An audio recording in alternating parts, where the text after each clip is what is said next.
আউযু বিল্লাহি মিনাশ শাইতানির রাজিম। বিসমিল্লাহির রহমানির রহিম। আপনারা দীর্ঘ 2.5 ঘন্টা আমাদের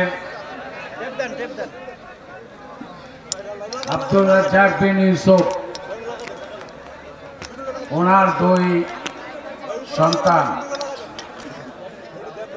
2 রত্ন আপনাদের সামনে কথা বলেছে। এত চমৎকার কথা এই বয়সে,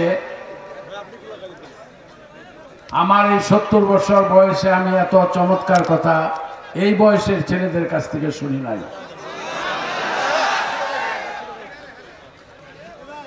আব্দুর রাজ্জাক বিন ইউসুফ উনি যদি তার সন্তানদেরকে মদিনা বিশ্ববিদ্যালয়,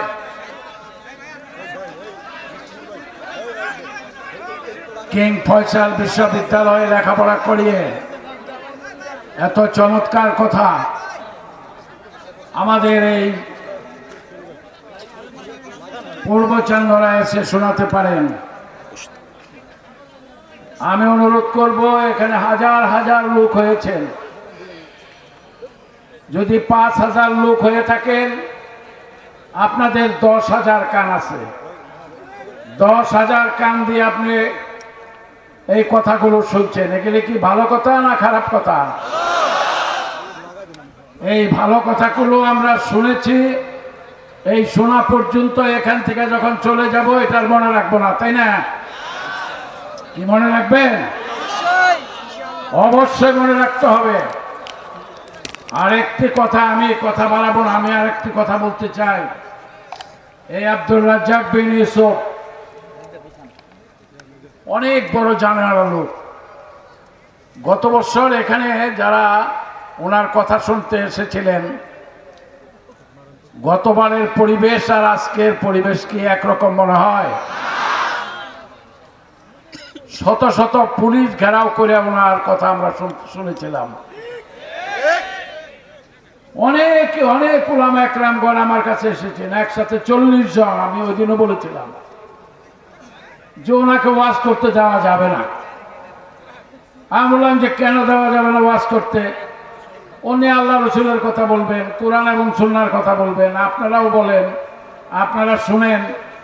এর বাইরে যদি কোনো কথা বলেন, আমি সেদিন তাদের সাথে চ্যালেঞ্জ করে বলেছিলাম আব্দুর রাজ্জাক বিন ইউসুফের বাইরে যদি কোনো কথা বলে তাৎক্ষণিকভাবে আমি তার ওয়াজ বন্ধ করে দেব। কিন্তু আমি গতবার সেই ওয়াজে উনি যতক্ষণ কথা বলেছেন আমি ততক্ষণ ওনার কথা শুনেছি। একটি বেদাত কথা, বেফাস কথা এবং কোরআন এবং সুন্নাহর বাইরে একটি কথাও বলে নাই। কি বলছিল?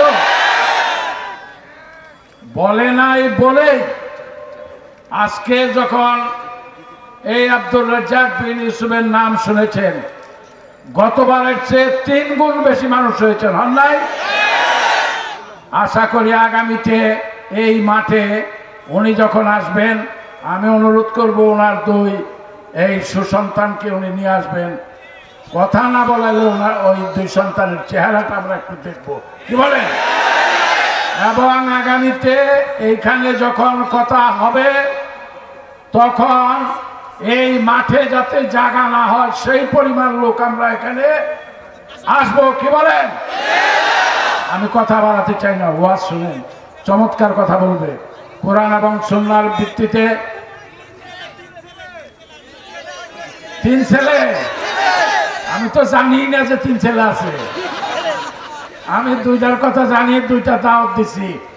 আর সাধারণ মানুষের কাছ থেকে আরেকটা দাওয়াত। মিশর আজহার বিশ্ববিদ্যালয়ে আছে। উনি মিশর আজহার বিশ্ববিদ্যালয়ে পড়েন। যাই হোক, আমরা দীর্ঘক্ষণ কথা শুনেছি। যে কথাগুলো শুনেছি আপনারা কিন্তু আমার সাথে স্বীকার করেছেন। আমি কিন্তু আজকের এই অনুষ্ঠানের সভাপতির সাথে স্বীকার করলে সে কথা কিন্তু মনে রাখতে হয়, মানতে হয় এবং সেই পথে চলতে হয়। সেটা আপনারা স্বীকার করেছেন। আজকে যা শুনেছেন পরবর্তী সময় সেগুলো আপনারা আমল করবেন, তাই না? সভাপতির সাথে ওয়াদা করলেন, অর্থাৎ এই মজলিসের সাথে ওয়াদা করলেন। কাজেই আপনাদের সবাইকে মহান আল্লাহ রাব্বুল আলামিন ভালো রাখুন। আর অদৃশ্য একটি যে মহামারী সারা বিশ্বে বের হয়েছে, সেখানে ট্রাম্প বলেন, কত বড় বড় রাষ্ট্রপতিরা কোনো কিছুই করতে পারতেছে না। এতে বোঝা যায় আল্লাহর মায়ের দুনিয়ার ভাই, ট্রাম্পের কাম বাজে নাই, মোদির কাম বাজে নাই, অন্য কারো কাম বাজে নাই।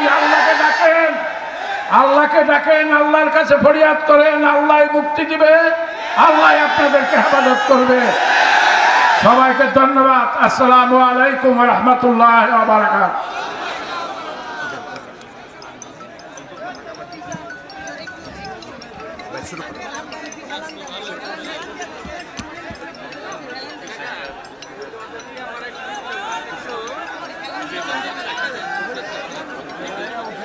আসসালামু আলাইকুম ওয়া রাহমাতুল্লাহ। আলহামদুলিল্লাহি ওয়াহদা والصلاة والسلام على من لا نبي بعده أما بعد فأعوذ بالله من الشيطان الرجيم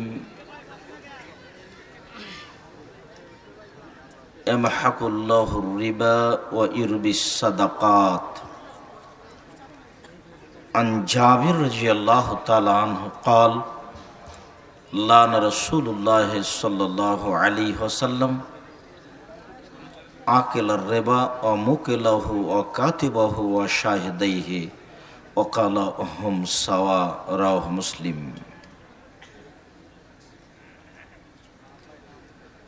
عن أبي هريرة رضي الله تعالى عنه قال قال رسول الله صلى الله عليه وسلم إن الله طيب لا يقبل إلا طيبا إن الله أمر المؤمنين بما أمر به المرسلين ثم ذكر رجلا يطيل السفر أسأس أكبر ويمد يديه ويقول يا ربي يا ربي ومطعمه حرام ومشربه حرام وملبسه حرام وغذي بلا حرام أن يستجب الله رواه مسلم. عن أبي هريرة رضي الله تعالى عنه قال قال رسول الله صلى الله عليه وسلم يأتي عليكم زمان لا يبالي الناس ما أخذ منه أمن الحلال أمن الحرام رواه البخاري ومسلم. عن نعمان بن بشير رضي الله تعالى عنه قال قال رسول الله صلى الله عليه وسلم الحلال بين والحرام بين وبينهما مشتبهات لا يعلمهن كثير من الناس فمن اتقى من سبره فاتقى دينه وعرضه ومن وقع في الحرام ومن وقع في الشبهات وقع في الحرام كالراعي يرحل الحمى أن يشك أرتع فيه ألا لكل مالك حمى وحمى الله محارمه ألا وإن في الجسد مضغة إذا صلحت صلح الجسد كله وإذا فسدت فسد الجسد كله ألا وهي القلب রাহুল বুখারী মুসলিম। সম্মানিত উপস্থিতি, প্রশংসা আল্লাহর জন্য, শান্তি অবতীর্ণ হোক আল্লাহর রাসূলের উপর সাল্লাল্লাহু আলাইহি ওয়াসাল্লাম। আজকের দিনই বৈঠকে সংক্ষিপ্ত সময়ে বক্তব্যের বিষয় সুদ, ঘুষ, হালাল রুজি। সুদ, ঘুষ, হালাল রুজি সম্পর্কে এক গুরুত্বপূর্ণ সংক্ষিপ্ত তথ্যবহুল বিবরণের চেষ্টা করব ইনশাআল্লাহুল আজিজ। সম্মানিত উপস্থিতি, উল্লিখিত বিষয়ের উপরে কথা বলার পূর্বে দুই একটি জরুরি কথা, তার একটি জরুরি কথা সম্মানিত সভাপতি সাহেব আব্দুল্লাহ আব্দুর রহমানের ব্যাপারে অনেক বেশি বলে ফেলেছেন। কাজেই সকল দিনী ভাই বোনের নিকটে আমাদের পক্ষ থেকে জোরালোভাবে দাবি অনুরোধ থাকছে, আপনারা তাদের জন্য দোয়া করবেন, আল্লাহ যেন তাদেরকে বড় খাদেম হিসাবে কবুল করেন। তারা তিন ভাই, আব্দুল্লাহ, আব্দুর রহমান, আব্দুর রহিম। পরস্পর আব্দুল্লাহ, আব্দুর রহমান আজকে আপনাদের সামনে উপস্থিত, আর আব্দুর রহমানের ছোট যে আব্দুর রহিম ও আজহার বিশ্ববিদ্যালয় মিশরে পড়াশোনা করে। ও উপস্থিত ছিল, কিছুদিন আগে চলে গেছে। তো তাদের জন্য, যেমন আপনাদের ছেলে মেয়ের জন্য আপনারা আন্তরিকভাবে দোয়া করেন, তাদের জন্য দোয়া করার জন্য আমি আন্তরিকভাবে দাবি জানাচ্ছি। তারা যেন দিনের সত্যিকারী খাদেম হতে পারে, আল্লাহ যেন তাদের কবুল করেন, এইটা আমার দাবি আপনাদের কাছে জোরালোভাবে, যেমনভাবে আমি আপনাদের কাছে আন্তরিকভাবে দাবি জানিয়ে থাকি জামিয়া সালাফিয়ার জন্য। আমার মনে বড় স্বাদ, এদেশের মাটিতে আমি উন্নত মানের প্রতিষ্ঠান গড়ব ইনশাআল্লাহ। সেটাই হলো জামিয়া সালাফিয়া রূপগঞ্জ, নারায়ণগঞ্জ, ঢাকা। সেটাই হলো জামিয়া সালাফিয়া ডাঙ্গিপাড়া, পাওয়া, রাজশাহী, যেখানে ছেলেরা বাংলা, ইংরেজি, আরবি উন্নত মানের শিক্ষা অর্জন করে জাতির অন্যায়ের বিরুদ্ধে লড়বে মুখে কলমে মিডিয়ায়। এটা আমার বড় আশা। যেহেতু আল্লাহ সর্বশক্তিমান, তার কাছে এসব আশা পূর্ণ করা একেবারেই স্বাভাবিক ব্যাপার। মর্মে সকল দিনই ভাই বোনকে আমি আন্তরিকভাবে অনুরোধ জানাচ্ছি। আর আব্দুল্লাহ যে কথাটি বলছিল তার স্পষ্টতা আমি আপনাদেরকে এখানেই বলেই শেষ করছি। সেটা হলো এই যে জামিয়া সালাফিয়াকে পরিচালনা করে নেবরাস ইসলামিক রিসার্চ ফাউন্ডেশন। এই ফাউন্ডেশনের অধীনে এই প্রতিষ্ঠানগুলি চলে। এতে আরও অনেক প্রতিষ্ঠান আছে। তার মধ্যে একটি বড় প্রতিষ্ঠান হচ্ছে অনলাইন আল ইতেশাম টিভি। তার একটি বড় প্রতিষ্ঠান হচ্ছে আল ইতেশাম পত্রিকা। ইতেশাম পত্রিকার জন্য 10 জন মুফতি আছে, একাধিক লেখক আছেন এবং বড় বড় একাধিক গবেষক আছেন। তাদের গবেষণাগার আছে, তাদের প্রেস আছে। তারা নিজেরাই ব্যক্তিগতভাবে সব কিছু করতে পারে মর্মে আন্তরিক জোরালো দাবি দেশবাসীর কাছে, সকল দিনী ভাই বোনের কাছে, যেন এই জামিয়া সালাফিয়ার বড় বড় খিদমতগুলি আল্লাহ তাআলা কবুল করেন। সার্বিকভাবে আপনারা সেটাকে মূল্যায়ন করার চেষ্টা করবেন। অনেক পরিশ্রমের মাধ্যমে মাসিক আল ইতেশাম পত্রিকা বের হয়, অন্যান্য বই পুস্তক সহ। সাথে সাথে আব্দুল্লাহর বইটি খুব বেশি মূল্যায়ন করার চেষ্টা করবেন, মিন্নাতুল বারি, বাংলা ভাষায় ব্যতিক্রম ব্যাখ্যা। আর যাওয়ার সময়তে মাসিক আল ইতেশাম পত্রিকা কেউ ছেড়ে যাবেন না। যদি না পাওয়া যায়, কোথায় পাওয়া যায় সেটা দেখতে হবে। এত পরিশ্রম করে, এত লোকের মাধ্যমে ব্যয়বহুল পয়সা খরচ করে জাতির কল্যাণের জন্য এই পত্রিকা বের করা হয়। আমার মনে বড় কষ্ট হয়, বইয়ের নাম কি করলে কি হয়, বইয়ের নাম কি করলে কি হয়, কি করলে ছাই হয়, কিছুই হয়। কত শত এরকম বই। তার তো মুকসেদুল মুমিনের কথা আমি বলেই থাকি। মুকসেদুল মুমিনিন বইয়ের একটা হেডলাইন হচ্ছে অবিবাহিত ছেলে মেয়ের পড়া নিষেধ। তো যে দেখে সেই পড়ে। ওই হেডলাইনের শুরু থেকে নিয়ে শেষ পর্যন্ত যা আছে, আল্লাহর কসম, আমি আব্দুর রাজ্জাক বিন ইউসুফ সাধারণ খাদেম হিসাবে বলছি, আল্লাহর কসম, শুরু থেকে নিয়ে শেষ পর্যন্ত একটা সত্য কথা নেই। সব অহেতুক অপ্রয়োজনীয় কথা। আরও কত বই। এইসব বইগুলি সমাজ, মাঠ ঘাট, প্রেস, ঘর বাড়ি, অফিস আদালত পরিপূর্ণ হয়ে আছে। সেইখানে এই সঠিক সত্য বইগুলি আপনাদেরকেই প্রাধান্য দিতে হবে, পড়তে হবে, পয়সা খরচ করতে হবে, জাতির কাছে এগুলি পেশ করতে হবে। সকল দিনী ভাই বোন, আত্মীয় স্বজন, তাদেরকে বলতে হবে জামিয়া সালাফের উন্নত মানের সঠিক পরিশ্রমগুলি সবাইকে মূল্যায়ন করতে হবে, মূল্যায়ন করার জন্য বলতে হবে। সাথে সাথে জামিয়া সালাফিয়া রূপগঞ্জ, নারায়ণগঞ্জ, ঢাকায় সম্মেলনের খবরটি আপনারা অবগত যে সেটা হলো 4-5 মার্চ বৃহস্পতিবার আর শুক্রবার। এখানে উপস্থিত থাকবেন। আর জামিয়া সালাফের ভর্তির তারিখ 1 জানুয়ারি। ভর্তি পরীক্ষা। উন্নত মানের শিক্ষার জন্য 2 প্রতিষ্ঠানে ভালো ভালো উচ্চশিক্ষিত জ্ঞানীগুণী মানুষ আমরা উপস্থিত করার চেষ্টা চালাচ্ছি। যেহেতু আমার কথা যে এই প্রতিষ্ঠানের মাধ্যমে ছেলেরা উন্নত মানের বাংলা, ইংরেজি, আরবি শিক্ষা অর্জন করে জাতির অন্যায়ের বিরুদ্ধে লড়বে মুখে কলমে মিডিয়ায়, এটা আমার বড় স্বাদ। সেই মানের শিক্ষক উপস্থিত করার জন্য প্রাণপণে চেষ্টা চালাচ্ছি। মর্মে সকল দিনই ভাই বোনকে অনুরোধ জানাচ্ছি যথাযথভাবে মূল্যায়ন করার জন্য। তার পরের কথা, করোনা ভাইরাস কি? এটা কি কোনো রোগ? এটা কি মহামারী? এটা কি ছোঁয়াচে রোগ? এটি কি কোনো বিপদ? এটা কি? আমরা যেভাবে তদন্ত করেছি তার দু একটি কথা, তাতে আমরা আঁচ করেছি এটা মহামারী নয়। কলেরা মহামারীর ফলাফল মোমেনের জন্য অনেক ভালো। তার একটি হলো এই যে রাসূল সাল্লাল্লাহু আলাইহি সাল্লাম বলেন 5 শ্রেণীর শহীদ রয়েছে। 5 শ্রেণীর মানুষ শহীদের মর্যাদা পাবে। 7 শ্রেণীর মানুষ শহীদের মর্যাদা পাবে। শহীদকে বিচারের মাঠে যারা সবচেয়ে সম্মানী দামি মানুষ তারাই শহীদ। রাসূল সাল্লাল্লাহু আলাইহি সাল্লাম বলছেন শহীদের গা থেকে, শরীর থেকে যখন রক্ত ঝরঝর করে বিচারের মাঠে ঝরবে, তখন রক্তের রং হবে রক্তের মতো, আর রক্তের গন্ধ হবে আতরের মতো। আপনারা দয়া করে কেউ স্টেজে বা কোথাও মোবাইল ব্যবহার করবেন না। দয়া করে আমাকে কোনো প্রয়োজন দেখায়েন না, যেহেতু আপনার প্রয়োজন আমি গ্রহণ করি না। বক্তব্য চলাকালীন আপনার মা মারা গেলে মাটি দেওয়ার কথা এখন হবে না, বক্তব্য শেষ হলে। কেন? আপনার মাকে মাটি দিতে হয়, এটা ফারজে কেফায়া, দিতে হবে। আর আমি যে আলোচনা করছি এটা ফরজ, আপনি শুনতে বাধ্য। তো বহু নারী পুরুষ আসেনি, ঘুরে বেড়াচ্ছে, জব তাকে দিতে হবে।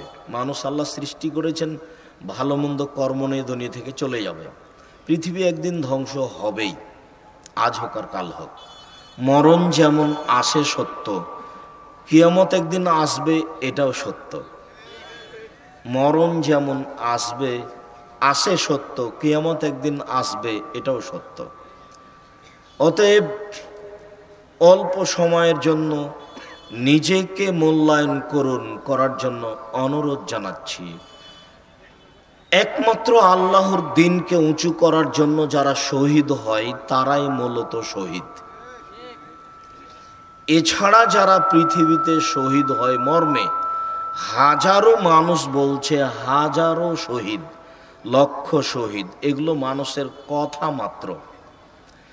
রাসূলের সাথে অনেকেই শহীদ হয়ে গেছেন, তবু ও শহীদ নয় বলে রাসূল সাল্লাল্লাহু আলাইহি সাল্লাম উল্লেখ করেছেন। একজন রাসূলের সাথে যুদ্ধ করা ব্যক্তি, রাসূলের গোলাম, ইউকাল্লাহ মেদাম, তার নাম হচ্ছে মেদাম, হঠাৎ একটা তীর লেগে মারা গেল। তখন সাহাবীরা খুব একবারে চিৎকার করে বললেন, হানি আল্লাহুল জান্নাত, আরে ও তো সৌভাগ্যবান, ওর জন্য তো জান্নাত। ও তো রাসূলের গোলাম হওয়ার পরে মারা গেল, আবার যুদ্ধের মাঠে এসে, বিশাল ব্যাপার।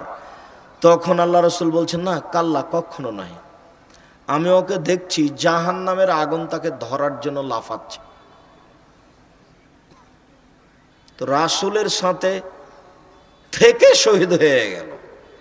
সমস্যা কি? সমস্যা হলো একটা জুতার ফিতের সমপরিমাণ জিনিস আত্মসাৎ করেছিল, যার জন্য বলা আছে সমাজের দায়িত্বশীল যারা এমপি, মন্ত্রী, আরো অনেক দায়িত্বে আছেন, চেয়ারম্যান, মেম্বার, তারা যদি জানতো দায়িত্ব কত কঠিন, দায়িত্বের অবস্থা কত জটিল, তাহলে জাতির সামনে এভাবে হাত জোড় করে বলতো, আমি চলে গেলাম, আমার বাপের জমি আছে 3 কাঠা গ্রামের বাড়িতে, ওই জমিতে বেগুনের চাষ করে খাবো, আসসালামু আলাইকুম। কিন্তু জানা নাই বিষয়টি কত জটিল।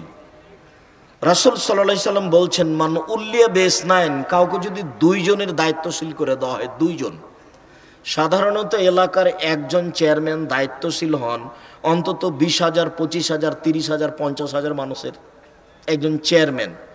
একজন এমপি, মন্ত্রী কয়েক লক্ষ মানুষের দায়িত্বশীল হন।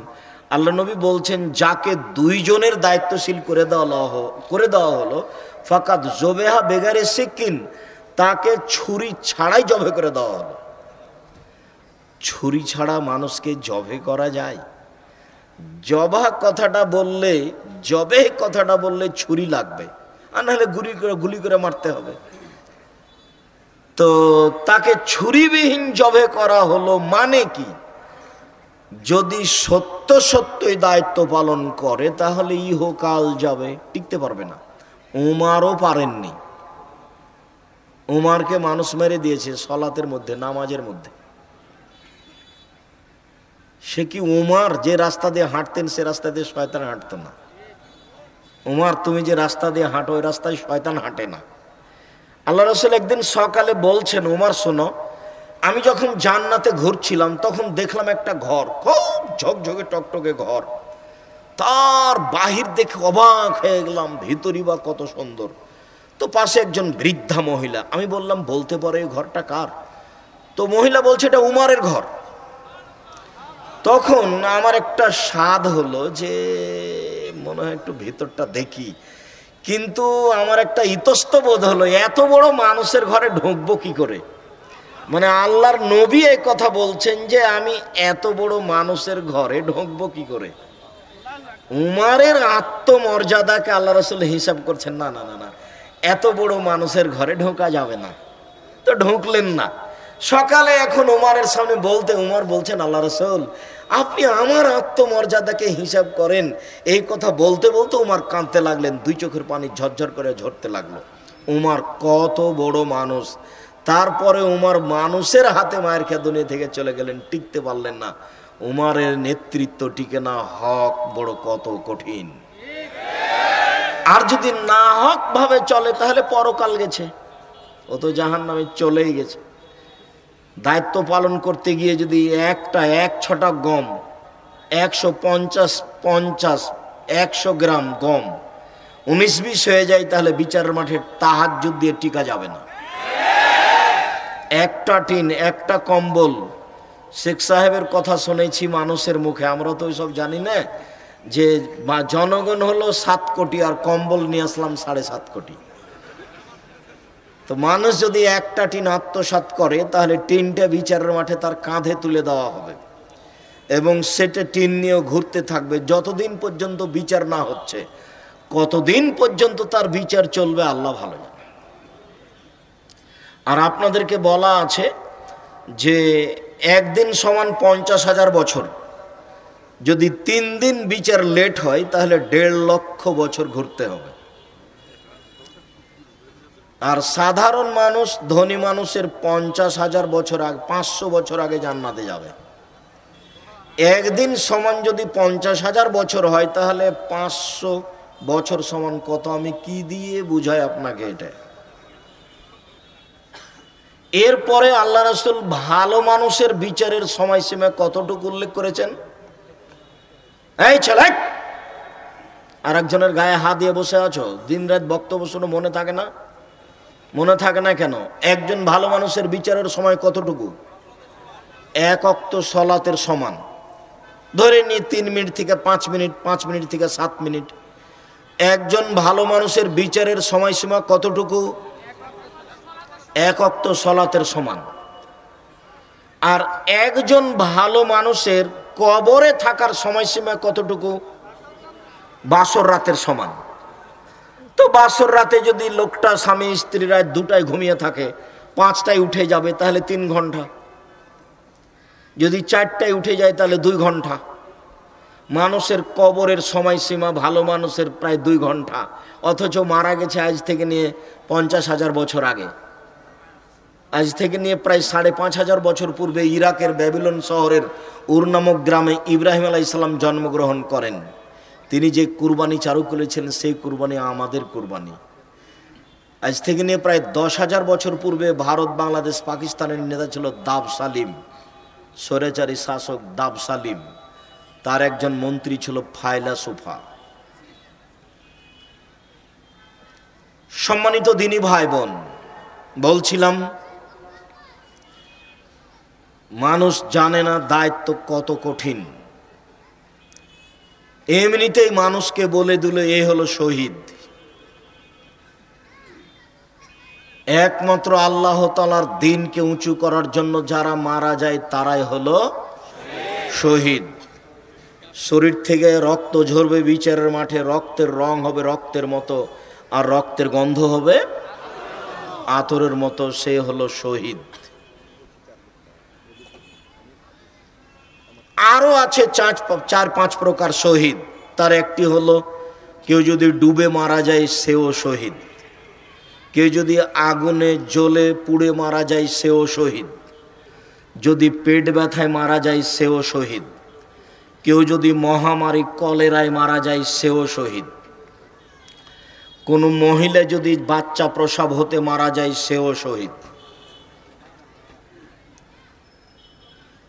তবে মহামারী কলেরায় মারা গেলে শহীদ। করোনা ভাইরাস মহামারী কি? মহামারী কয়েক ঘন্টার মধ্যে মারা যায়, আর কয়েক দিনের মধ্যে এলাকা খালি হয়ে যায়। তাতে করোনা ভাইরাস মহামারী হলে সারা পৃথিবীতে মানুষের সংখ্যা এখন দাঁড়াতো 2-4 কোটি, সব মরে যেত। মহামারী নয় এ কথাই ঠিক। তাহলে করোনা ভাইরাস ছোঁয়াচে রোগ কি? রাসূল সাল্লাল্লাহু আলাইহি সাল্লাম ছোঁয়াচে রোগকে নাকচ করেছেন। একদিন তিনি বলছেন, লা ইউদি শাইউন শায়া, কোনো কিছুকে অতিক্রম করে যেতে পারে না। লা ইউদি শাইউন শায়া, কোনো রোগ ব্যাধি জীবাণু একজন থেকে আরেকজনকে পার করে যেতে পারে না, পার হয়ে যেতে পারে না। লা ইউদি শাইউন শায়া, কারো রোগ ব্যাধি কারো থেকে আরেকজনের কাছে চলে যেতে পারে না। এই 3 বার বলা না বলা শেষ হতে না হতেই একজন পল্লীর মানুষ দাঁড়িয়ে বলছে, আল্লাহর নবী, ছোঁয়াচে রোগ আছে তো? একটা উটকে চুলকুনি ঘাও হলে আরো সব উটকে হয়ে যায়, ছোঁয়াচে রোগ আছে তো? তখন আল্লাহ রাসূল বললেন, বলো দেখি, মান আদরাবল আউয়ালা, প্রথমটাকে কিভাবে হলো? ফামান আদরাবাল আউয়ালা, প্রথমটা কিভাবে হলো সেইটা বলো দেখি। তো পল্লীর মানুষ এবার চুপ হয়ে গেল। প্রথমটাকে কিভাবে হলো তা তো আর বলা যায় না, ওটা কিভাবে ছোঁয়াচে হলো? তখন আল্লাহ রাসূল বলছেন, শোনো, ইন্নাল্লাহা খালাকা কুল্লা নাফসিন, নিশ্চয় আল্লাহ তাআলা প্রত্যেক আত্মা প্রাণীকে সৃষ্টি করেছেন। ওয়া কাতাবা হায়াতাহা মাউতাহা রিজকাহা মাসায়বাহা, আল্লাহ লিখে দিয়েছেন তার মরণ, লিখে দিয়েছেন তার জীবন, লিখে দিয়েছেন তার রুজি, লিখে দিয়েছেন তার বিপদ আপদ, রোগ ব্যাধি, করোনা ভাইরাস। সেদিন যদি তার তাকদিরে রোগ ব্যাধি হিসাবে করোনা ভাইরাস লিখা থাকে, আর আজ যদিও পাথরের ভিতরে ঢুকে যায়, তবুও তাকে করোনা ধরবে। এটাই চূড়ান্ত। আমরা তাকদিরকে এভাবে বিশ্বাস করি মর্মে আমি আব্দুর রাজ্জাক বিন ইউসুফ করোনা ভাইরাসের 5 পয়সা দাম দিনে, ও আমার কাছে সরিষা সমপরিমাণ দাম রাখে না। আমি আমার বক্তব্যে দীর্ঘদিন থেকে বলে আসছি, কাউকে করোনা ভাইরাস হয়েছে এমন হলে আমি তার সাথে একসাথে বসে খেতে প্রস্তুত। করোনা ভাইরাসে যে মারা গেছে আমি তাকে গোসল দেওয়াতে প্রস্তুত। এতে যদি আমারও করোনা ভাইরাস হয় তাহলে আমি বলবো পৃথিবী সৃষ্টির 50,000 বছর পূর্বে লেখা ছিল তাই হয়েছে। আর তুমি যদি বলো যে সতর্কতার প্রয়োজন আছে, তাহলে তুমি বলো যমুনা ফিউচার পার্কের মালিক কি তোমার চেয়ে কম সতর্ক ছিল?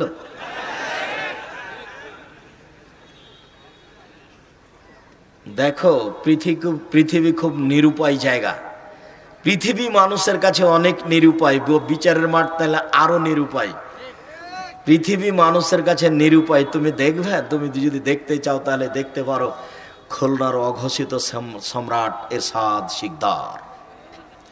তুমি যদি পৃথিবীতে নিরুপায় মানুষ দেখতে চাও তাহলে তুমি দেখতে পারো 25 বছরের প্রেসিডেন্ট সাদ্দাম রাতে রাতে দেশ দখল করতে পারেন, তবু নিরুপায় একদিন নেমে এসেছে। মানুষের প্রতি এসবগুলি আসে, করোনা ভাইরাস আসতেও পারে। যার কারণে এইভাবে রুজি বন্ধ করে, পথঘাট বন্ধ করে, মুখোশ পরে সালাত আদায় করতে হবে, ধর্ম এত বোকা নয়।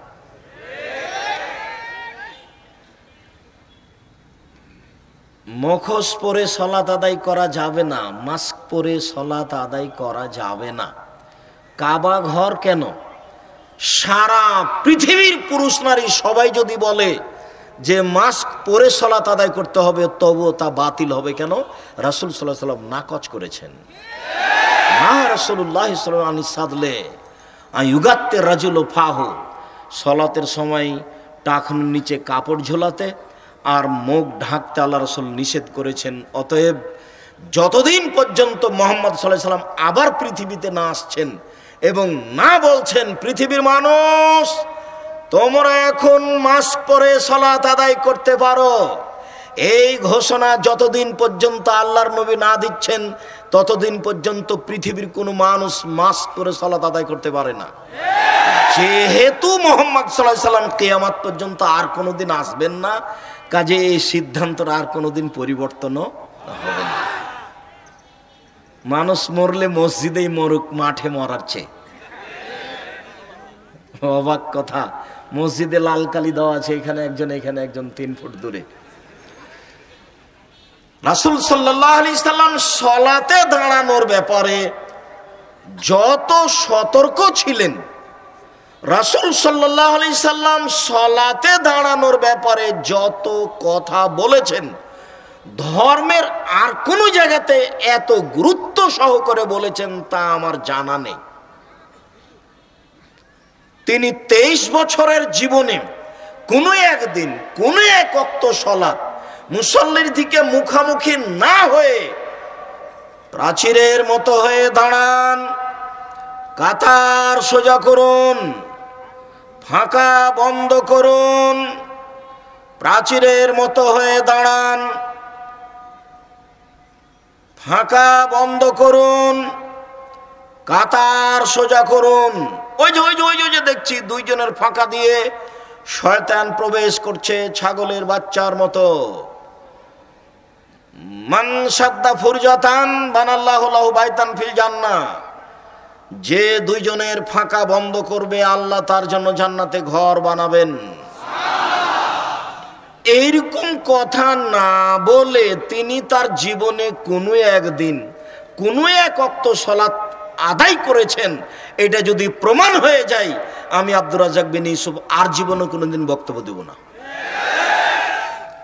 বহু জায়গায় আমি বক্তব্য না করেছি, তার এক জায়গাতে না করেছি, 2 দিকে তার বাপ আর তার মা বসে আছে, আর ছেলের 2 কানে ইয়ারফোন লাগা আছে।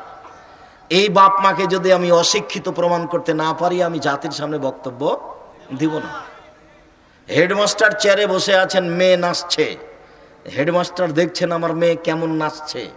এই হেডমাস্টারকে যদি আমি অশিক্ষিত প্রমাণ করতে না পারি, আমি জাতির সামনে বক্তব্য দিব না। আজকে আরেকটা কথা বললাম, আল্লাহর নবী জীবনে একদিন সালাত শুরু করেছেন, এই কথা না বলে প্রাচীরের মতো হয়ে দাঁড়ান, ফাঁকা বন্ধ করুন, প্রাচীরের মতো হয়ে দাঁড়ান, কাতার সোজা করুন, এরকম না বলে কোনোদিন সালাত শুরু করেছেন, এটা প্রমাণ হয়ে গেলে আর বক্তব্য দেব না। আর সেইখানে হুজুর বলে 3 ফুট দূরে, সেইখানে কাবা ঘরে 3 ফুট দূরে। ধর্ম পাগল হয়ে গেছে। ধর্ম রাজশাহী চাঁপাইনবাবগंज हवाई लड्डू, दोनों हाथ में लड्डू है, जो चाहे उसको खा ले, जो चाहे उसको छोड़ दे।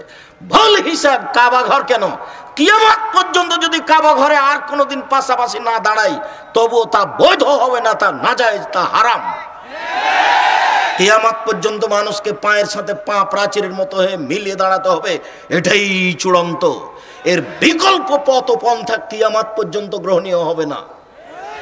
হুজুর কেন আজ থেকে নিয়ে কাবা ঘরে যদি আর কোনোদিন প্রাচীরের মতো হয়ে না দাঁড়ায়, তবু তা বৈধ হবে না। কাবা ঘর ধর্ম নয়, ধর্ম হচ্ছে মুহাম্মদ সাল্লাল্লাহু আলাইহি সাল্লাম, তার বাণী হাদিস, আল্লাহর রেখে যাওয়া কোরআন।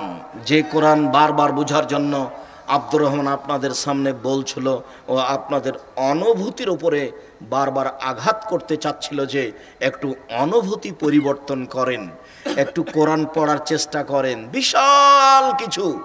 সূরা ইখলাস 3 বার পড়লে 1 বার কোরআন মাজিদ পড়ার সমান নেকি হয়।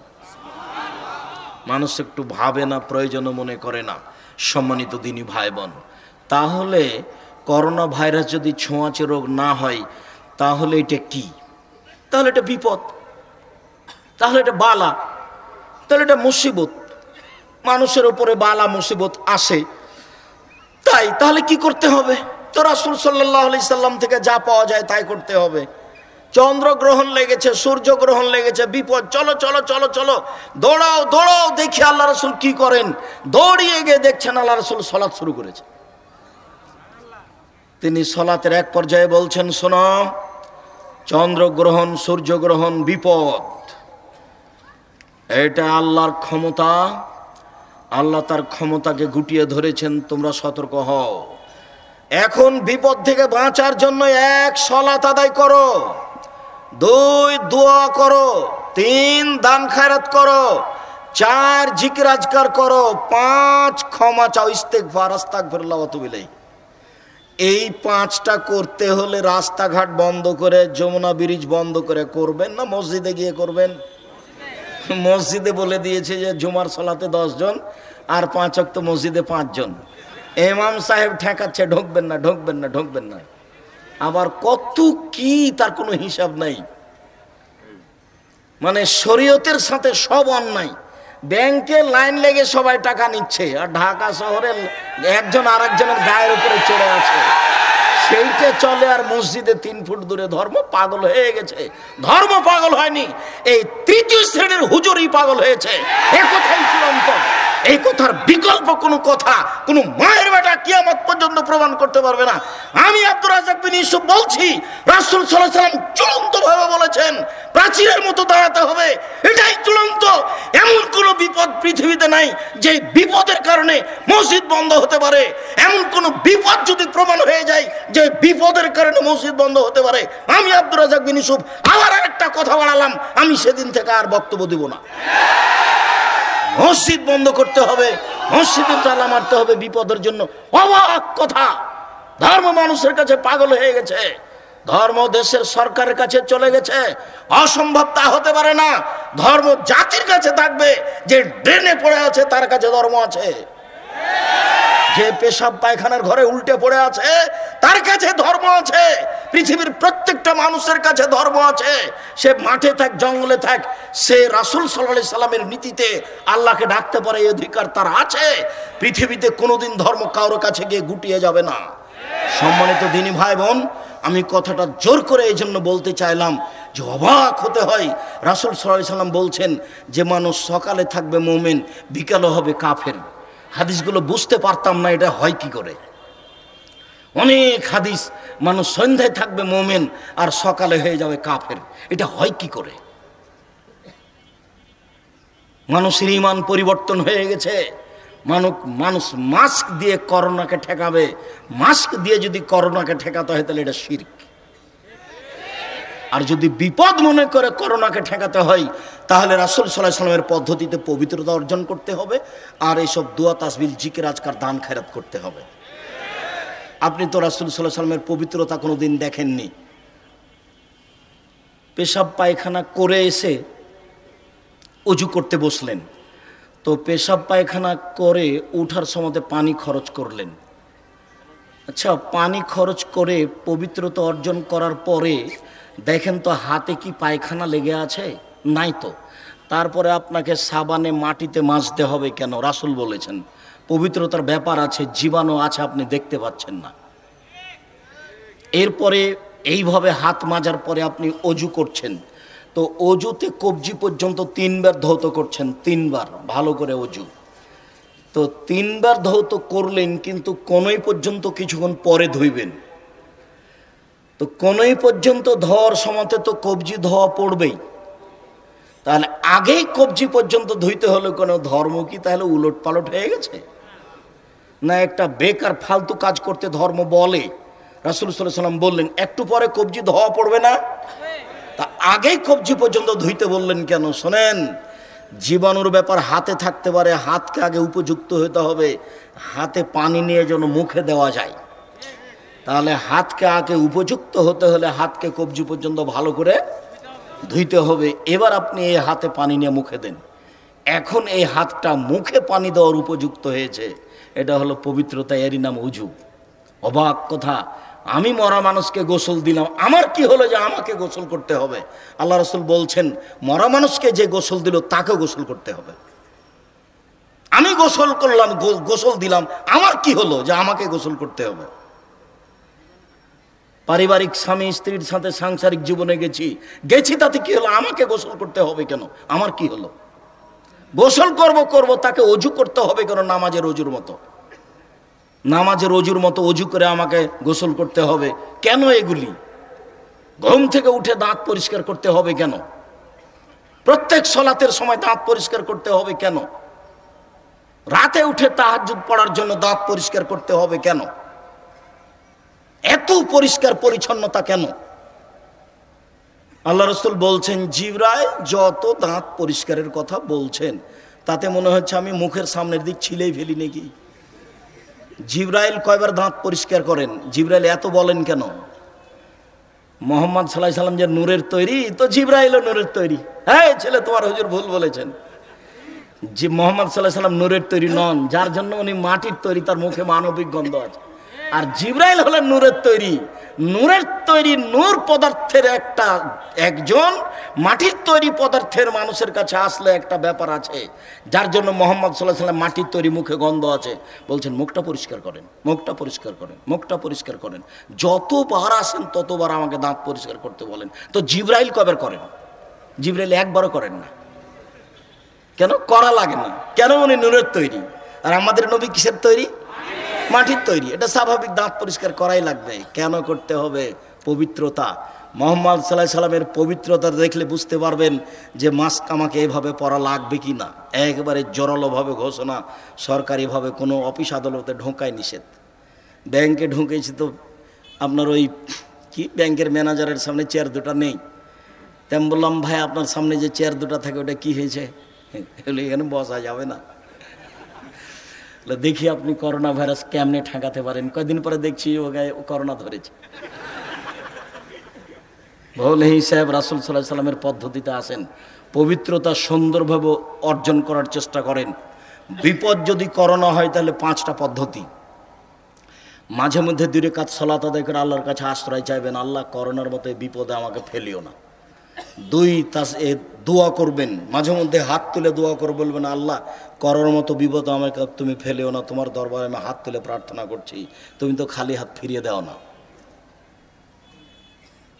3 দান করবেন, মাঝে মধ্যে যা উপার্জন করছেন তা দান করবেন।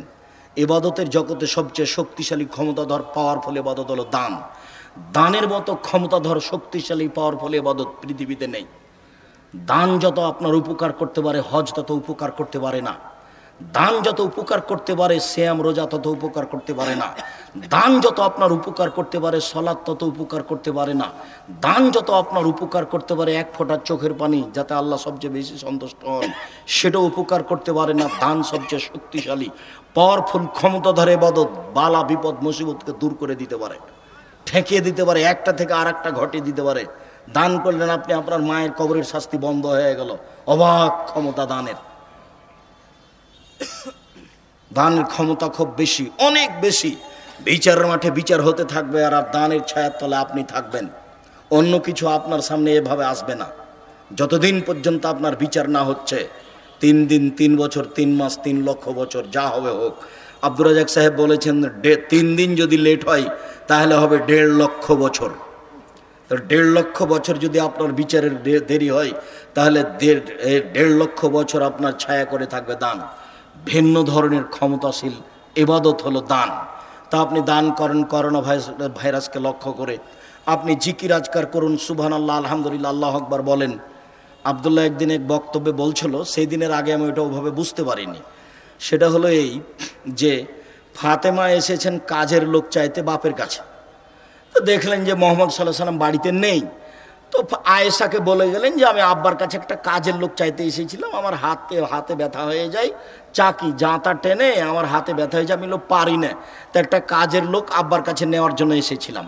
তো আল্লাহ রসুল নেই। আল্লাহ রসুল আসতে আয়েশা বলে দিলেন ফাতেমা এসেছিল একটা কাজের লোক নেওয়ার জন্য। ও আচ্ছা আচ্ছা ঠিক আছে। তো কথা শুনেই তখনই মেয়ের বাড়িতে চলে এসেছেন। তো দেখছেন যে মেয়ে জামাই ঘুমিয়ে গেছে, তিনি ওই চকিতে গিয়ে বসেছেন। তো রাসূলের পায়ের আঙ্গুল জামাই বেটির গায়ে গিয়ে লেগেছে। তারা তাড়াহুড়া করে উঠছেন, বুখারীর হাদিস। না না না না না, তোমাদের উঠতে হবে না, তোমরা থাকো। ফাতেমা, কাজের লোকের জন্য গেছিলে তো এক কাজ করো, সুবহানাল্লাহ, আলহামদুলিল্লাহ, আল্লাহু আকবার 33 বার করে পড়ো।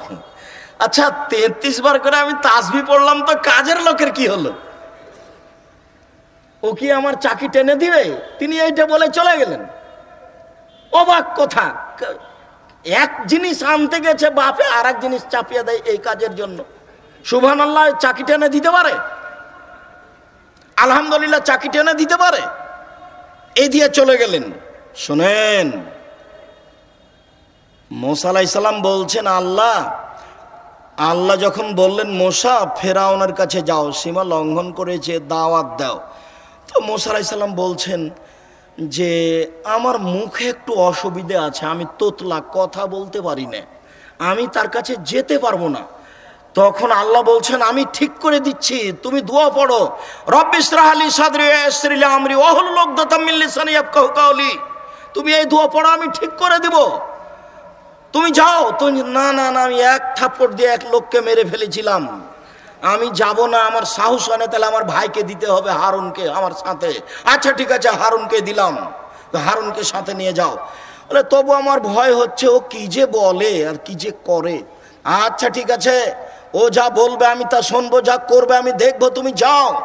দুই ভাই মিলে চলে গেলেন। তখন আল্লাহ বলছেন, দেখো ওলা তানিয়া ফি জিক্রি, আমাকে ডাকতে যেন অলসতা করো না, আমাকে যদি ডাকতে অলসতা করো তাহলে সব উল্টে দিব। তাহলে বোঝা যাচ্ছে যে সুবহানাল্লাহ, আলহামদুলিল্লাহ, আল্লাহু আকবারে কাজের লোক হয়। সুবহানাল্লাহ, আলহামদুলিল্লাহ তে ব্যবসায় সুবিধা আছে। সুবহানাল্লাহ, আলহামদুলিল্লাহ তে বিপদ দূর হয়ে যায়। এদিকে কোরআন মাজিদের আয়াত আর এদিকে বুখারী মুসলিমের হাদিস। আনতে গেলেন কাজের লোক, দিয়ে দিলেন সুবহানাল্লাহ, আলহামদুলিল্লাহ, আল্লাহু আকবার। তাহলে বোঝা যাচ্ছে যে কাজের লোকের ব্যবস্থা এখানেই হবে, এই দিয়েই হবে।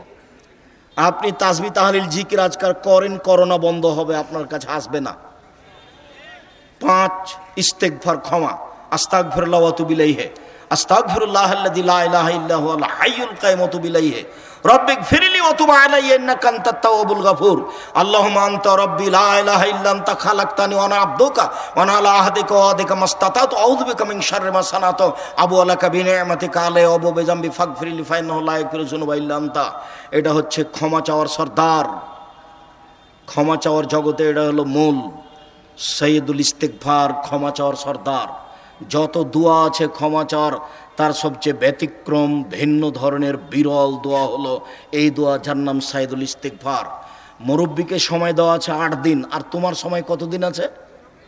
24 ঘন্টা। 24 ঘন্টায় তোমাকে এই দোয়া মুখস্থ করতে হবে, করতেই হবে। চাঁপায় নবাবগঞ্জের ভাষাতে বলেছি, তোমাকে তো করতে হবে, তোমার বাপকে করতে হবে, মানে করতেই হবে যে কোনো মূল্যে। 7 দিনের মধ্যে মুরব্বি এই দোয়া মুখস্থ করতে হবে, তার নাম সাইয়্যিদুল ইস্তিগফার। আপনাকে আমি জোরালো অনুরোধ করছি, যে কোনো মূল্যে আপনি এই দোয়া মুখস্থ করুন, আপনি তওবা ইস্তিগফার করুন। করোনা থেকে বাঁচা যাবে যদি করোনা বিপদ হয়, আর করোনা বিপদ, এ কথাই ঠিক। মহান আল্লাহ বলেন, আহলাল্লাহুল বায়আ ওয়া হারামার রিবা, আল্লাহ তাআলা চিরদিনের জন্য সুদকে হারাম করেছেন আর ক্রয় বিক্রয় ব্যবসাকে হালাল করেছেন। সুদ হারাম করেছেন এই কথা শেষ, কিন্তু ব্যবসাকে হালাল করেছেন এই কথা কেন বললেন আল্লাহ পাশে? ব্যবসাতে লাভ হয়, সুদেও লাভ হয়। তো মানুষ এক শ্রেণীর বলছিল ব্যবসা যা সুদও তাই, তো দুটাই চলুক। তখন আল্লাহ তাআলা বললেন না, এটা তো নয়, সুদে তো কোনো বিনিময় থাকে না, আর ব্যবসায়ে বিনিময় থাকে। আপনি ঢাকায় কাপড় কিনেছেন, গাজীপুর এখানে বিক্রি করবেন, তো কাপড়টা আপনি এমনি কিনেছেন না টাকা দিয়ে কিনেছেন? তাহলে বিনিময় হয়েছে, একটা দিয়ে আর একটা। তা আপনি সুদ যে নিলেন, টাকা দিয়ে টাকা নিলেন, তো বিনিময় কি হলো? এই জন্য সুদ হারাম। ধর্মীয় অধর্মীয় যত ব্যাংকিং ব্যবস্থা আছে দেশের মাটিতে, যত ইন্স্যুরেন্স আছে দেশের মাটিতে, এমন কোনো ইন্স্যুরেন্স এই বাংলাদেশের মাটিতে নেই, এমন কোনো ব্যাংকিং ব্যবস্থা এই দেশের মাটিতে নাই যেখানে সুদ নেই। এই জন্য আমি যুবক তোমাকে বলেছি, তুমি চকলেট বিক্রি করে খাবা, চকলেটের ব্যবসা করো, দিন মজুরি করে খাও। চকলেটের ব্যবসা করতে করতে একদিন কলার ব্যবসা শুরু করো, কলার ব্যবসা করতে করতে একদিন কাপড়ের ব্যবসা করো, এই করতে করতে তুমি একদিন বড় ব্যবসা শুরু করো। একদিনেই তুমি বড় ব্যবসা করতে যাও না, হিরোইন কিংবা কলকাতায় ঢাকায় বিক্রি করবে, রাতে রাতে ধনী হবে, এটা ঠিক হবে না। চকলেটের ব্যবসা শুরু করো, তাহলে কর্জ নেওয়া লাগবে না। ঋণ নিয়ে ব্যবসা করো না, ঋণ নিয়ে ব্যবসা করো না। ব্যাংকের টাকা নিয়ে, ব্যাংকের চাকরিজীবী মানুষ বাড়ি 10 তলা করেছে, বাড়িটা রেখে মারা গেছে। একজন লাশ এসেছে রাসূলের সামনে, আল্লাহ রাসূল বলছেন, এই শোনো, এর ঋণ আছে? জি। তাহলে আমি গেলাম। মানে যার ঋণ আছে তার জানাজা হবে না। শহীদ হয়ে গেলে সব পাপ ক্ষমা হয়ে যায়, তবে ঋণের পাপ ক্ষমা হয় না। তাই ব্যাংকে ঋণ নিয়ে ব্যবসা করতে হবে না। ভুল বুঝেছেন। চকলেট দিয়ে ব্যবসা শুরু করেন, ঋণ নেওয়া লাগবে না। বউকে একটু বুঝাতে হবে, সারাদিনে 10 টাকা ইনকাম করেছি, 2 জন মিলে চিন্তা ভাবনা করে সংসার করতে হবে। চিন্তা ভাবনা করে বেগুন কিনতে হবে, রুই মাছ নয়। 20 বছর পরে যখন অনেক বড় ব্যবসা হবে, সেদিন 1200 টাকা কেজি রুই কিনবো, আর আজ হলো পুঁটির মাছ। এইটাই জীবিকা নির্বাহের মাধ্যম। অতএব চকলেট দিয়ে ব্যবসা শুরু করতে হবে, ঋণ দিয়ে নয়। রাসূল সাল্লাল্লাহু আলাইহি সাল্লাম প্রত্যেক সালাতের সময় সালাম ফেরার পূর্বে একটা দোয়া বলতেন, আল্লাহুম্মা ইন্নী আউযু বিকা মিন জাহান্নাম, আউযু বিকা মিন আযাবিল কবর, আউযু বিকা মিন ফিতনাতিল মাসিহিদ দাজ্জাল, আউযু বিকা মিন ফিতনাতিল মাহি ওয়াল মামাত, আল্লাহুম্মা ইন্নী আউযু বিকা মিনাল মা'সাম ওয়াল মাগরাম। শেষে বলতেন, আল্লাহ তোমার কাছে বাঁচতে চাই বড় পাপ হতে, তোমার কাছে বাঁচতে চাই ঋণ কর্জ হতে। আল্লাহ তোমার কাছে বাঁচতে চাই বড় পাপ হতে, তোমার কাছে বাঁচতে চাই ঋণ কর্জ হতে। মহামারীর চেয়ে ভয়াবহ জিনিস হলো ঋণ। ভুল বুঝেও কখনো এমন কাজ করবেন না। সম্মানিত দিনী ভাই বোন, বলছিলাম আল্লাহ তাআলা ব্যবসাকে হালাল করলেন আর সুদকে হারাম করলেন, এই জন্য যে ব্যবসাতে বিনিয়োগ আছে, সুদে বিনিয়োগ নেই, টাকাতে টাকা। মহান আল্লাহ বলেন, ইয়ামহাকুল্লাহুর রিবা ওয়া ইউরবিস সাদাকাত। সুদ মানুষের টাকাকে সংকুচিত করে, দান মানুষের টাকাকে বেশি করে দেয়। কিভাবে করে তা আমি বলতে পারছি না। মহান আল্লাহ বলেছেন, দান করলে টাকা বেশি হবেই হবে। সুদ খেলে তাকে একদিন ভিক্ষুক হতে হবে, আজ হোক আর কাল হোক। ও যদি না হয় তার ছেলে হবে, তার ছেলে যদি না হয় তার নাতি হবে। ভিক্ষুক হতেই হবে। গাড়ি বাড়ি একদিন থাকবে না। গাড়ি বাড়ি একদিন বেচে ঢাকা শহর থেকে সেই গাজীপুরের জঙ্গলে গাছের ভিতরে চলে যেতে হবে। বাঁচার কোনো পথ থাকবে না। যেহেতু আল্লাহ বলছেন সুদ মানুষের টাকাকে সংকুচিত করে, টাকাকে কমিয়ে দেয়, দান মানুষের টাকাকে বেশি করে দেয়। অতএব আল্লাহ যেটা বলছেন সেটাই হবে, এই কথাই সত্য।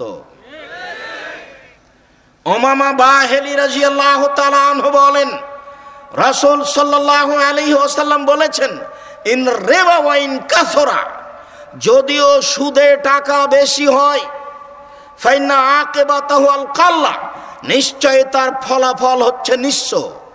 নিশ্চয় তার ফলাফল হচ্ছে নিঃস্ব। যদি সুদে টাকা বেশি হয় বলে মনে হচ্ছে, তবু তার ফলাফল হবে নিঃস্ব। সুদ খাওয়ার কারণে পৃথিবীর কয়েকটা দেশে টাকা জমা হয়ে গেছে, আর বাকি দেশগুলি দেউলিয়া হয়েছে।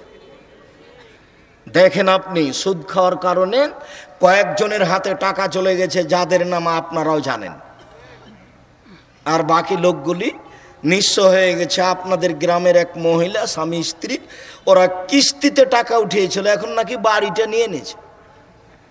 ব্যাংক নাকি বাড়িটা কি করেছে, নিয়ে নিয়েছে। নিবেই, তোমার সরকারকে নিঃস্ব হতে হবে, দেশ বিক্রি করে দিতে হবে, বাঁচার কোনো পথ থাকবে না। আমি বলিনি, আল্লাহ বলেছেন। আমি বলিনি, মুহাম্মদ সাল্লাল্লাহু আলাইহি সাল্লাম বলেছেন। সুদ যতগুলো পাপ আছে তার একটা সবচেয়ে বড় ভয়াবহ পাপ। সুদে পরকাল যেমন হারায়, ইহকালে তেমন হারায়। ইহকালেও নিঃস্ব হয়ে যায়, ফকির হয়ে যায়, তাকে ভিক্ষে চেয়ে খেতে হবে। তার ছেলে মেয়েকে, তার নাতি নাতিনকে ভিক্ষে চেয়ে খেতে হবে, এটাই কথা। আমি বলিনি, আল্লাহ বলেছেন। আমি বলিনি, মুহাম্মদ সাল্লাল্লাহু আলাইহি সাল্লাম বলেছেন। অতএব যে কোনো মূল্যে তাকে সুদ থেকে ফিরে আসতে হবে। এত বড় পাপ হলে আপনাকে আমি একটু আশ্বস্ত করতে চাই এই মর্মে, এই ছেলে, ওই যে ওই ছেলে আপনার পাশ দিয়ে হাঁটছে, ও হাঁটছে কি করে? আপনি তাকে বসতে বলতে পারছেন না? ও যে আরো 5 জনের বক্তব্য ক্ষতি করে, আপনার এত ব্যস্ততা কেন? ধৈর্য কোথায় হয়ে গেল, কোথায় হারিয়ে গেল? ধৈর্য কি ঘোড়ার ডিম? মানুষে বলে ঘোড়ার ডিম, ঘোড়ার ডিম কেউ দেখেনি, তো ধৈর্যের কথা মানুষে বলে, ধৈর্য কি ঘোড়ার ডিম?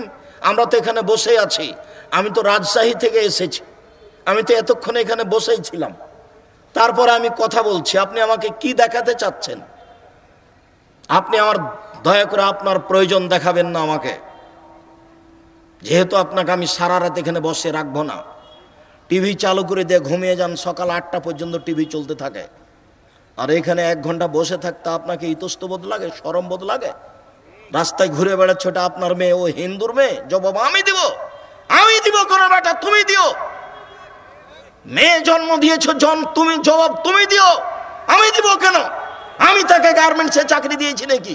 গার্মেন্টস আমি খুলেছি, তুমি গার্মেন্টস খুলেছো, তুমি তাকে চাকরি দিয়েছো, তুমি আর তার বাপ জবাব দিও বিচারের মাঠে, আমি জবাব দিব। আমি দিন রাত আপনাকে বলে আসছি, রাসূল সাল্লাল্লাহু আলাইহি সাল্লাম এক সফর থেকে আসছিলেন, মদিনায় ঢুকবেন এমন পর্যায়ে তিনি বললেন, এই সবাই এখানে অবস্থান করো। জাবের বলছেন, আল্লাহর নবী আমি নতুন বিবাহ করেছি, আমাকে বাড়ি যেতে দেন। তখন আল্লাহ রাসূল বলছেন, তুমি নতুন বিবাহ করেছো? একটু মজাকীয় ভাব তিনি কথা বললেন। তিনি বললেন, বিকরাম সাইয়্যিব, অবিবাহিতা মেয়ে বিবাহ করেছো না বিবাহিতা মেয়ে বিবাহ করেছো? তিনি বললেন, আমি বিবাহিতা মেয়ে, তালাক প্রাপ্তা মেয়ে বিবাহ করেছি। তখন আল্লাহ রাসূল বললেন, হাল্লা বিকরাম তুলাইবকা, তুমি অবিবাহিতা কুমারী মেয়ে কেন বিবাহ করলে না? তুমি তার সাথে খেলতো, তোমার সাথে খেলতো, তুমি এই মেয়ে কেন বিবাহ করলে না? তখন জাবের বলছেন, আল্লাহর নবী শোনেন, আমার পিতা উহুদের যুদ্ধে শহীদ হয়েছেন 6 জন মেয়ে রেখে, বুখারীর এক বর্ণনায় এসেছে 8 জন মেয়ে রেখে, আমার 6 জন 8 জন বোন আছে। আমি আমার বোনদের সমবয়সী মেয়ে বিবাহ করতে চাইনি, আমি এমন মেয়ে বিবাহ করতে চেয়েছি যারা কয়েকটা কাজ করতে পারে। এক, লেতুয়াদ্দেবাহা, যেন আমার স্ত্রী তাদের শিষ্টাচার দিতে পারে। 2, অলে তোয়াল্লে মাহা, অলে তোয়াল্লে মাহুন্না, আমার স্ত্রী যেন তাদের শিক্ষা দিতে পারে। 3, অলে তুরাজ্জেলাহুন্না, আমার স্ত্রী যেন তাদের মাথার চুল চিরুনি করে দিতে পারে। সৌদি আরবে শুধু জন্মের 7 দিনের দিন মেয়ের মাথার চুল নেড়ে করা হয়, আর কোনো সময় মাথার চুল ছোট করা হয় না। তাই ছোট ছোট মেয়ের বাচ্চার মাথায় অনেক চুল, তারা খুব কষ্ট করে সাবধানতার সাথে সতর্কতার সাথে মেয়েদের চুলকে যত্ন নেয়। মা হিসেবে অনেক সময় লাঠি নিয়ে বসে মেয়ের চুলকে যত্ন করার জন্য মা চেষ্টা করে। আমি এই মেয়ে বিবাহ করতে চাচ্ছি, আমার বোনদের সমবয়সের মেয়ে আমি বিবাহ করব কেন? আমি এমন মেয়ে বিবাহ করতে চেয়েছি যে আমার বোনদের পরিচর্যা করতে পারে, শিষ্টাচার দিতে পারে। এই ছেলে, এই এখন যে ওই মেয়েটা হাঁটছে, এখন ওই দেখো একটা মেয়ে, ওর বাপ আছে এতে চট্টগ্রামে, ওর বাপ আছে নীলফামারীতে, ও এখানে হাঁটছে, এখন জবাব আমি দেব না ওর বাপ দিবে?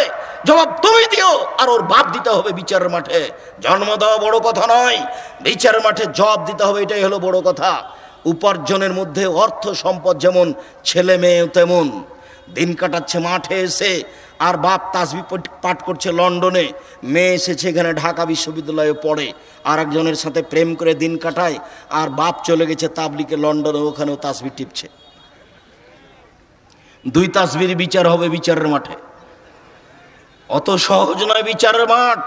আলিয়াউমা লা তামলিকু নাফসুন লিনাফসিন শাইআ আলিয়াউমা ইয়াউমাজিন আমরু ইয়াউমাইজিন আলিয়াউমা লা তামলিকু নাফসুন লিনাফসিন শাইআ ওয়াল আমরু ইয়াউমাইজিন লিল্লাহ। আল্লাহ বিচারের মাঠে বিচার শুরু করার পূর্বে বলবেন, আজ কেউ কারো কোনো উপকার করতে পারবে না, আজ কেউ কারো কোনো কাজে আসবে না, একচ্ছত্র মালিকানা আমার হাতে। বিচারের মাঠে তিনি বলবেন, রাজা ধীরাজ আমি, দেশের রাজা স্বৈরাচারী স্বেচ্ছাচারী অহংকারী বদ মেজাজিরা কোথায়? আনা মালিকুল আমলাক, আমি হচ্ছি রাজা ধীরাজ।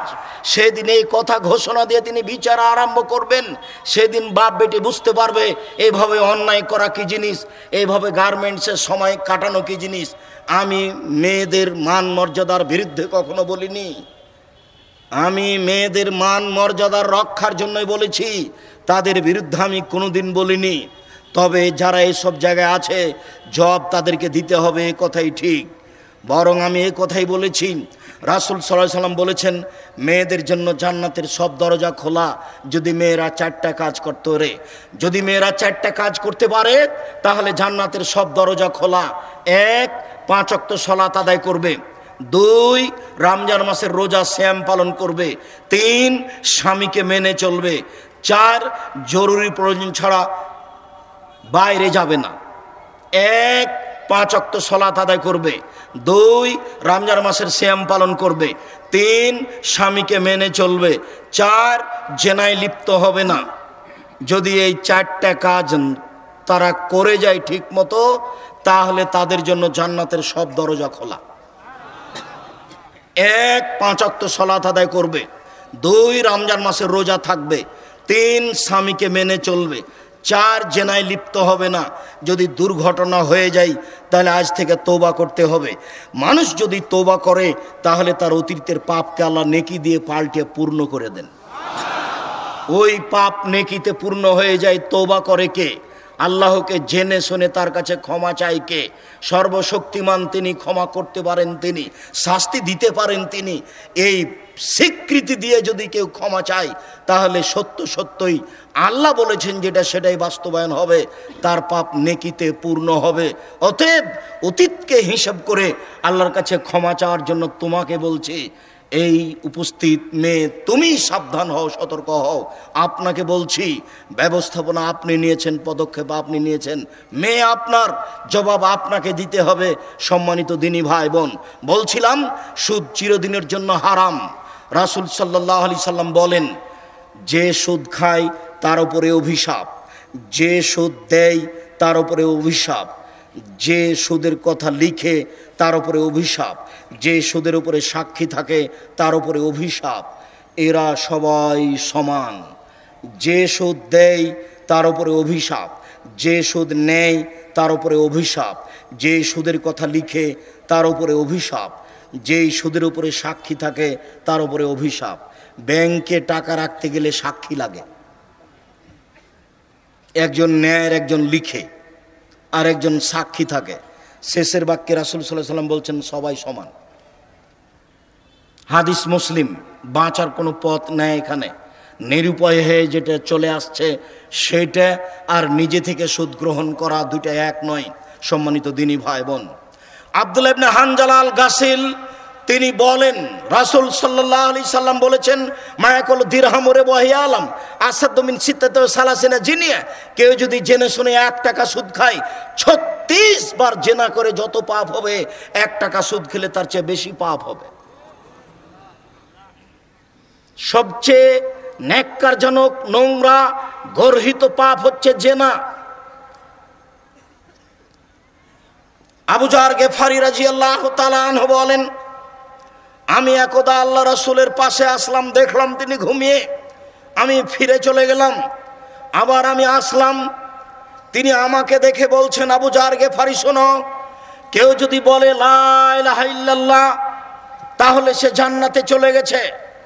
তখন আমি আবু যার গেফারি বললাম, ওয়াইন জানা ওয়াইন সারাকা, চুরি করলে জেনা করলেও যাবে।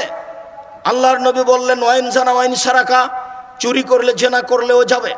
আমি আবু যার গেফারি অবাক হয়ে বললাম, ওয়াইন জানা ওয়াইন সারাকা, চুরি করলে জেনা করলেও যাবে। তিনি বললেন, ওয়াইন জানা ওয়াইন সারাকা, চুরি করলে জেনা করলেও যাবে। তৃতীয়বারে বললেন, আবু যার গেফারি, তোমার নাক মাটিতে মিশে যাক, এটা একটা আরবি প্রবাদ বাক্য, তোমার নাক মাটিতে মিশে যাক, আমি যেটা বলছি সেটাই চূড়ান্ত, তুমি আমার কথার উপরে আপত্তি করো কি করে?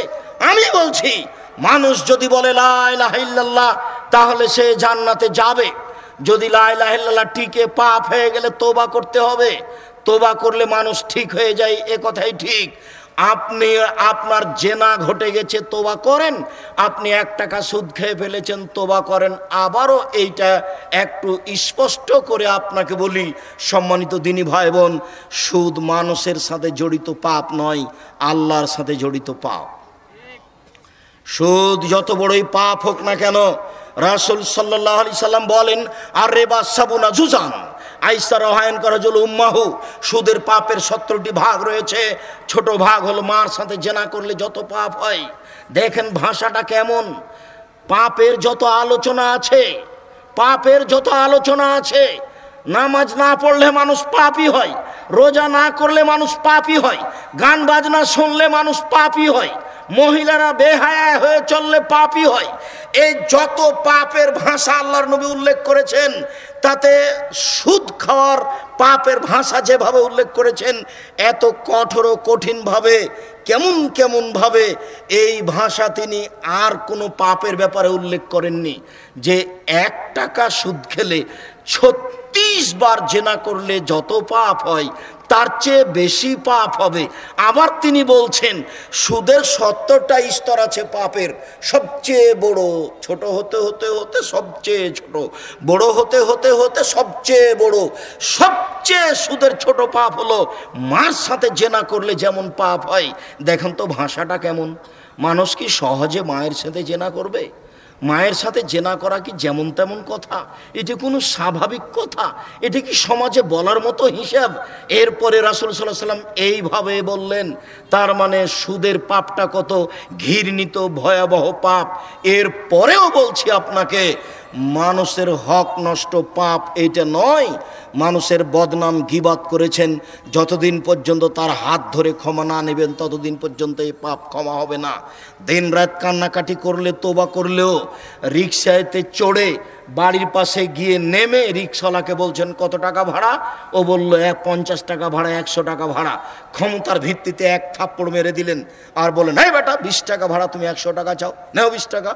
1 থাপ্পড় দিয়ে 20টা টাকা দিয়ে রিক্সাওয়ালাকে বিদায় করলেন।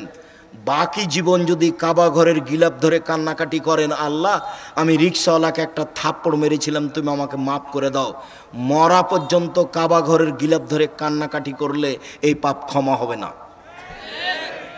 রিক্সাওয়ালাকে খুঁজে বের করতে হবে, তার হাত ধরে ক্ষমা নিতে হবে। রিক্সাওয়ালা, আমি বুঝতে পারিনি গো, তোমাকে একটা থাপ্পড় মেরেছি, তুমি মনে কিছু নিও না, তুমি আমাকে মাফ করে দাও। এর বিকল্প পথ পৃথিবীতে নেই। শেষ পর্যন্ত যদি খুঁজে না পাওয়া যায় আর আপনি চিন্তা ভাবনায় থাকেন, তাহলে একটা পর্যায়ে বলা যায়, সেটা আবার আলোচনা। সেটা হলো এই যে কিছু পরিমাণ টাকা তার নামে দান করে দিতে হবে মর্মে, আল্লাহ আমি রিক্সাওয়ালাকে খুব খুঁজেছি, খোঁজার চেষ্টা করেছি কিন্তু পাইনি, আমি পাইলে তাকে সত্যিই তার হাত ধরে ক্ষমা নিতাম, যেহেতু পেলাম না কাজে আমি ক্ষমা চাওয়ার আশায় তার পক্ষ থেকে কিছু টাকা দান করে দিলাম, তুমি আমাকে মাফ করো। হতে পারে এটা মানুষের সাথে জড়িত পাপ। সুদ যতই জটিল পাপ হোক না কেন, আপনি যদি আজকে বলেন আল্লাহ আমার ভুল হয়েছে, তুমি আমাকে মাফ করো, আর আমি সুদ খাবো না, ব্যাংকের যত লেনদেন আছে আমি সব বন্ধ করে দিলাম, ইনশাল্লাহ আপনার সব পাপ ক্ষমা হয়ে যাবে। এই পাপ আল্লাহর সাথে জড়িত, তবে আপনাকে সুদ থেকে ফিরে আসতে হবে। সুদ ভয়াবহ পাপ।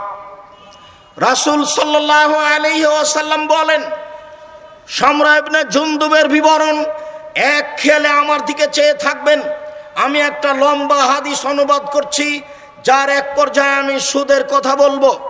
সামরা ইবনে জুনদুব রাদিয়াল্লাহু তাআলা আনহু বলেন, কানান নবী সাল্লাল্লাহু আলাইহি সাল্লাম ইযা সাল্লা আকবালা আলাইনা বিওয়াজহিহি।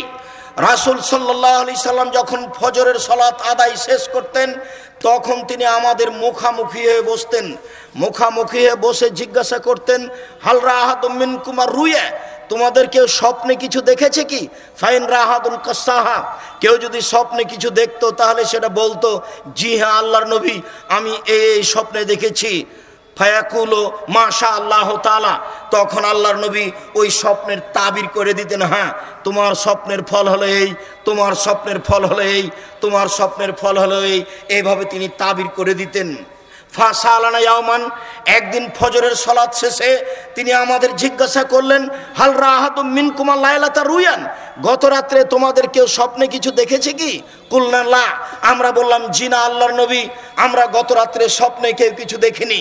তখন আল্লাহ রাসূল বললেন, শোনো, ইন্নী রাআইতুল লাইলাতা রাজুলাইনি, আমি গত রাত্রে দুইজন লোককে দেখেছি। ফা আতায়ানি, তারা দুইজন আমার কাছে আসলো। ফা আখাযা বিয়াদাইয়া, তারা দুইজন আমার দুই হাত ধরে নিল। ফা আখরাজানি ইলা আরজিন মুকাদ্দাসাতিন, তারা আমাকে বাইতুল মুকাদ্দাসের দিকে টেনে নিয়ে যেতে লাগলো। তারা দুইজন ধরে আমাকে টেনে নিয়ে যাচ্ছে, আমিও চলে যাচ্ছি। যেতে যেতে ফা আতাইনাল রাজুলিন, হঠাৎ একটা লোকের কাছে চলে আসলাম, দেখি লোকটা বসে আছে। ওয়ারাজুলুন কায়েম, একটা লোক তার পাশে দাঁড়িয়ে আছে, অফিয়াদিহি কাল্লুবুন, তার হাতে একটা লোহার বাঁকা লাঠি রয়েছে, ইদখুলু ফি সিদকিহি, ওই বাঁকা লোহার লাঠিটা তার মুখের ডান দিকে ঢুকিয়ে দিচ্ছে, ফায়াশুক্কুহু, তারপর ডান দিক চিরে ফেড়ে ফেলছে, এইভাবে নিয়ে যেতে যেতে পিছন দিকে নিয়ে যাচ্ছে।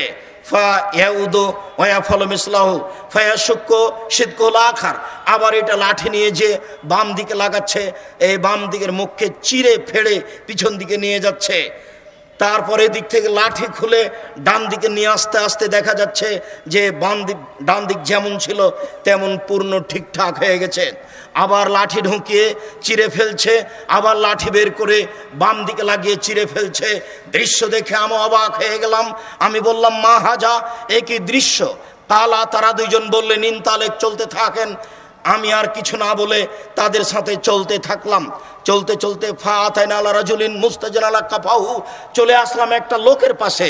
দেখি লোকটা চিত হয়ে শুয়ে রয়েছে, পাশে একটি লোক রয়েছে দাঁড়িয়ে, তার হাতে একটি পাথর রয়েছে। এসদাখু বিরাহসিহি, এই পাথরটা দিয়ে তার মাথাকে ভেঙে চৌচির করে দিচ্ছে। ফাইজা জারাবাহু তাদাদাহাল হাজারো ফান্তালাকা ইলাইহি লিয়াখুজাহু, যখনই পাথরটা মাথার উপরে মারছে, মাথা ফেটে চৌচির হয়ে যাচ্ছে, পাথরটা ছিটকে দূরে চলে যাচ্ছে। এ আবার পাথর নিয়ে আসতে যাচ্ছে, আনতে না আনতে দেখে ফাদারাসু কামাকানা, মাথা যেমন ছিল তেমন ঠিকঠাক হয়ে গেছে।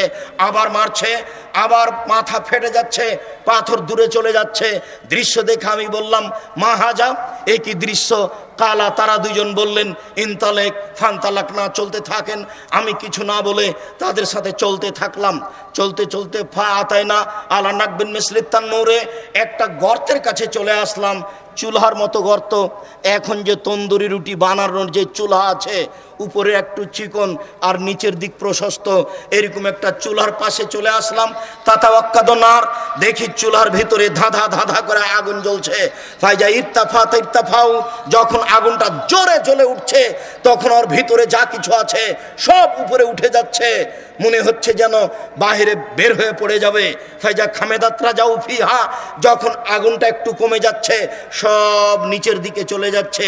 ফিহারে জালুনেশন, ওরা দেখি তাতে মহিলা এবং পুরুষ উলঙ্গ অবস্থায় চলছে, জমা ধরে আছে, ধাঁধা ধাঁধা ধাঁধা করে উপরে চলে যাচ্ছে, আবার নিচে চলে আসছে, আবার ধাঁধা ধাঁধা করে আগুনের সাথে উপরে চলে যাচ্ছে, আবার নিচের দিকে চলে আসছে।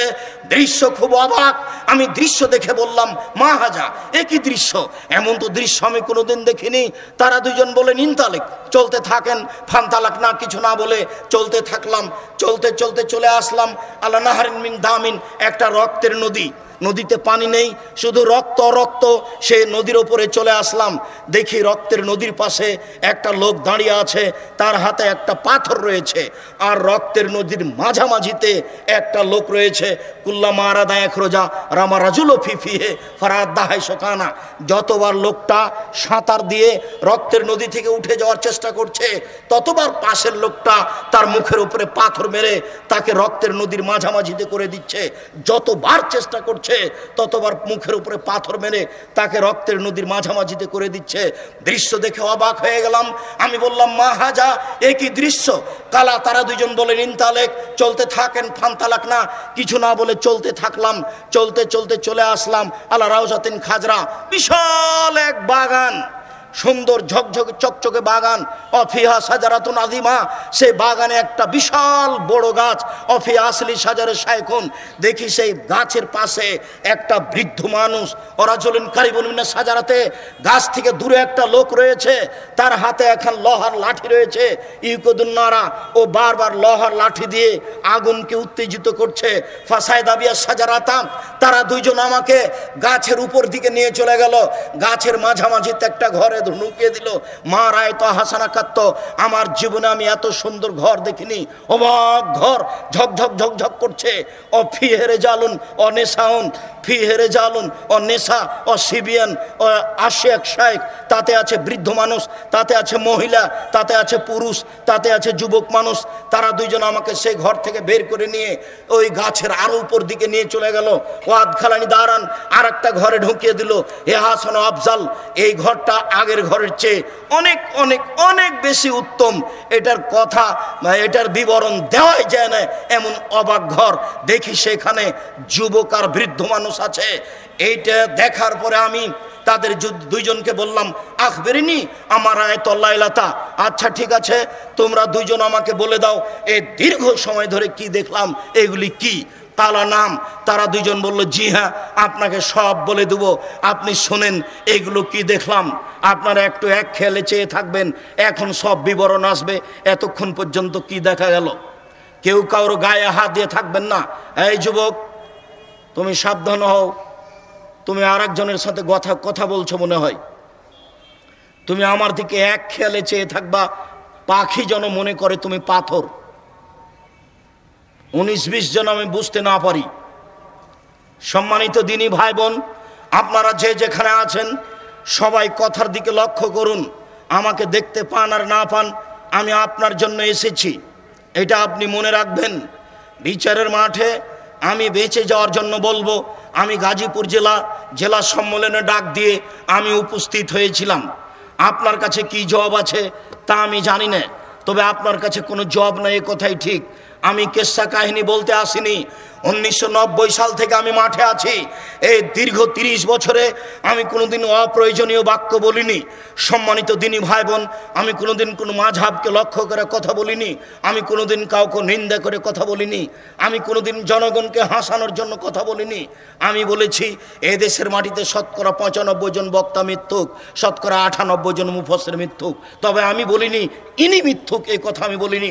তবে তুমি যদি বলো যে আমার যে মুফাসসির মিথ্যুক, তার প্রমাণ কি? তাহলে আমি তোমার মুফাসসিরের কথায় কথায় মিথ্যা দেখাবো। তুমি সাহস করলে প্রস্তুতি নিতে পারো। তোমার এই দেশের মাটিতে কোরআন মাজিদকে আমি দেখিয়েছি। দেখো, কোরআন মাজিদের গায়ে যদি মিথ্যা দোয়া লিখতে পারে, তাহলে সে দেশের মাটিতে মিথ্যা ধর্ম আছে। 1 পৃষ্ঠা দোয়া। আমি আব্দুর রাজ্জাক বলেছি, কিয়ামত পর্যন্ত কোনোদিন যদি এই দোয়া রাসূলের দোয়া বলে প্রমাণ হয়, সেদিন আমি আব্দুর রাজ্জাক বিন ইউসুফ আর জাতির সামনে কথা বলবো না। আমি 20 বছর থেকে, আমি 1990 সাল থেকে 30 বছর থেকে চ্যালেঞ্জ দিয়ে আসছি, এখন পর্যন্ত কোনো মায়ের বেটা দাঁড়ায় না। আব্দুর রাজ্জাক সাহেব, কোরআন মাজিদের শেষ দোয়াটি সত্যি নবীর বলা দোয়া, এই কথা কেউ বলতে সাহস করে না। আমি বলেছি সাদ্দাদের কাহিনী মিথ্যা। কেউ যদি সাদ্দাদের কাহিনী প্রমাণ করতে পারে, আমি সেদিন থেকে জাতির সামনে বক্তব্য দিব না।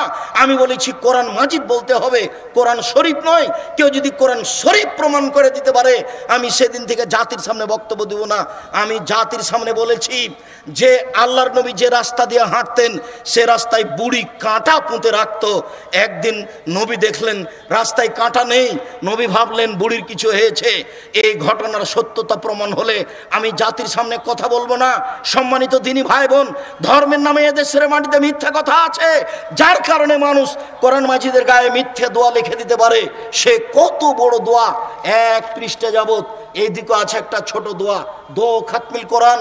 রাসূল সাল্লাল্লাহু আলাইহি ওয়াসাল্লাম কোরআন পড়া শেষ করলে তিনি বলতেন, সুবহানাকা ওয়া বিহামদিকা আশহাদু আল্লা ইলাহা ইল্লা আনতা আস্তাগফিরুকা ওয়া আতুবু ইলাইক। এই দোয়াকে বাতিল করে মানুষের বানানো দোয়া কোরআন মাজিদের গায়ে লিখে দিয়ে মানুষ চালিয়ে দিচ্ছে, জাতি চালাচ্ছে, জনগণ চালাচ্ছে, আলে ওলামা চালাচ্ছেন। আর আমি যা বলছি সেদিকে আপনার কর্ণপাত হয় না। হয় না কেন? সত্য কথা বলতে এসেছি, রূপক কথা বলতে আসিনি। আবারও বলছি, 1990 সাল থেকে নিয়ে এখন পর্যন্ত আমি কোনোদিন অপ্রয়োজনীয় বাক্য বলিনি। 1990 সাল থেকে নিয়ে এখন পর্যন্ত আমি কোনোদিন মানুষের কাছে পথ খরচ পাথেও চাইনি। গাজীপুর জেলার কোনো মানুষ যদি বলতে পারে আব্দুর রাজ্জাক সাহেব একদিন আমার কাছে পথ খরচ পাথেও চেয়েছিল, এ কথা প্রমাণ হয়ে গেলে আমি আর জাতির সামনে কোনোদিন বক্তব্য দেব না। সম্মানিত দিনী ভাই বোন, আমি গাজীপুর জেলা সম্মেলনে ডাক দিয়ে উপস্থিত হয়ে জাতির সামনে কথা বলছি। আপনি বাড়িতে আছেন, আপনি টিভি নিয়ে বসে আছেন, আপনি বউ নিয়ে মজাক করছেন টিভির সামনে বসে, আপনার জবাব কি আছে আমি তা জানি না। অতএব দিনী ভাই বোন, আমি আপনাদেরকে সতর্ক সাবধান হওয়ার অনুরোধ রেখে বলছি। হাদিসের শেষ অংশে পূর্বের কথাগুলি আসছে। এবার আপনি দেখুন, ওই যে লোকটার মুখের ডান দিকে এবং বাম দিক লোহার বাঁকা লাঠি দিয়ে চিরে দেওয়া হচ্ছিল, ফেড়ে ফেলা হচ্ছিল, সে লোকটিকে হুয়া রাজুলুন কাযযাব, সে ছিল মিথ্যুক, মিথ্যা কথা বলতো। হুজুরকে যারা প্রোগ্রাম নিয়েছে তারা বলছে হুজুর এখন কোথায়? তখন হুজুর বলছে আমি যমুনা ব্রিজ পার হয়ে গেছি, তখনও হুজুর বাড়ি থেকে বের হয়নি। জি, আর আপনার জীবনে কত মিথ্যা আছে তার কোনো হিসাব নেই। এই ছেলে, যেখানে আর একজনের ক্ষতি হবে না, তোমার মান সম্মানের ক্ষতি হতে পারে, তখন তুমি মিথ্যার আশ্রয় নিতে পারো মর্মে ইব্রাহিম আলাইহিস সালামের ঘটনা তোমার সামনে আছে। স্বামী স্ত্রীর মধ্যে গন্ডগোল লেগেছে বা দুইজনের মধ্যে মীমাংসা করার জন্য মিথ্যার আশ্রয় নিতে পারো, তা বুখারীর হাদিসে এসেছে। ইব্রাহিম আলাইহিস সালামকে বলা হয়েছিল মূর্তি ভেঙেছে কে? তখন তিনি বললেন, আমাকে বলছেন কেন? ওই যে বড়জন কুড়াল ঘাড়ে করে আছে তাকেই বলেন না। তখন তারা বলল, হ্যাঁ ও কথা বলতে পারে, তার কথা বলো মানে? ও যে কথা বলতে পারে না তার ইবাদত করো কি করে? তারও খেপে গেল, এই বেটা গর্ত খোঁড়ো, ইব্রাহিমকে আগুনে জ্বালিয়ে দাও। ইব্রাহিম সেদিন জানছেন যে আমি ভেঙেছি, তবুও তিনি নিজের কথা না বলে বলছেন, ওই যে বড়জনকে জিজ্ঞাসা করেন বলে দিবে কে ভেঙেছে। ইব্রাহিম আলাইহিস সালামকে বলা হলো, আপনার সাথে কে? আরব ভূখণ্ডে সবচেয়ে সুন্দরী মহিলা এ কে? তখন উনি বললেন, এ আমার বোন। আবার তিনি তার স্ত্রীর কাছে গিয়ে বললেন, দেখো হাজেরা, দেখো সারা, তোমার ব্যাপারে কিন্তু আমি বলেছি তুমি আমার বোন। তুমি যদি এখন বলো যে এটা আমার স্বামী, তাহলে আমরা মিথ্যুক হয়ে যাব। ফালা তুকাদ্দিবু বিহাদিসি, তুমি আমাকে যেন মিথ্যুক প্রমাণ করো না আমার কথাই। যখন তাকে গ্রামের লোক ডেকেছিল, চলো যাই মেলা যাই, তখন তিনি বলেছিলেন, ইনি সাকিম, আমি একটু অসুস্থ। এগুলো তার মিথ্যার আশ্রয় ছিল হকের লক্ষ্যে। কোনো কারণে যদি হক বাস্তবায়ন করার প্রয়োজন হয় তখন আপনি নিতে পারেন, সেটা ভিন্ন কথা। তবে যার মুখকে লোহার লাঠি দিয়ে চিরে দেওয়া হচ্ছে সে হলো মিথ্যুক। ভুলেও কোনো দিন কারো ক্ষতি করার লক্ষ্যে, কারো সুবিধা করে দেওয়ার লক্ষ্যে কোর্টে কাচারিতে, গ্রামে, গ্রাম্য সালিসে, সামাজিক কারো ক্ষতির প্রয়োজনে মিথ্যের আশ্রয় নিও না।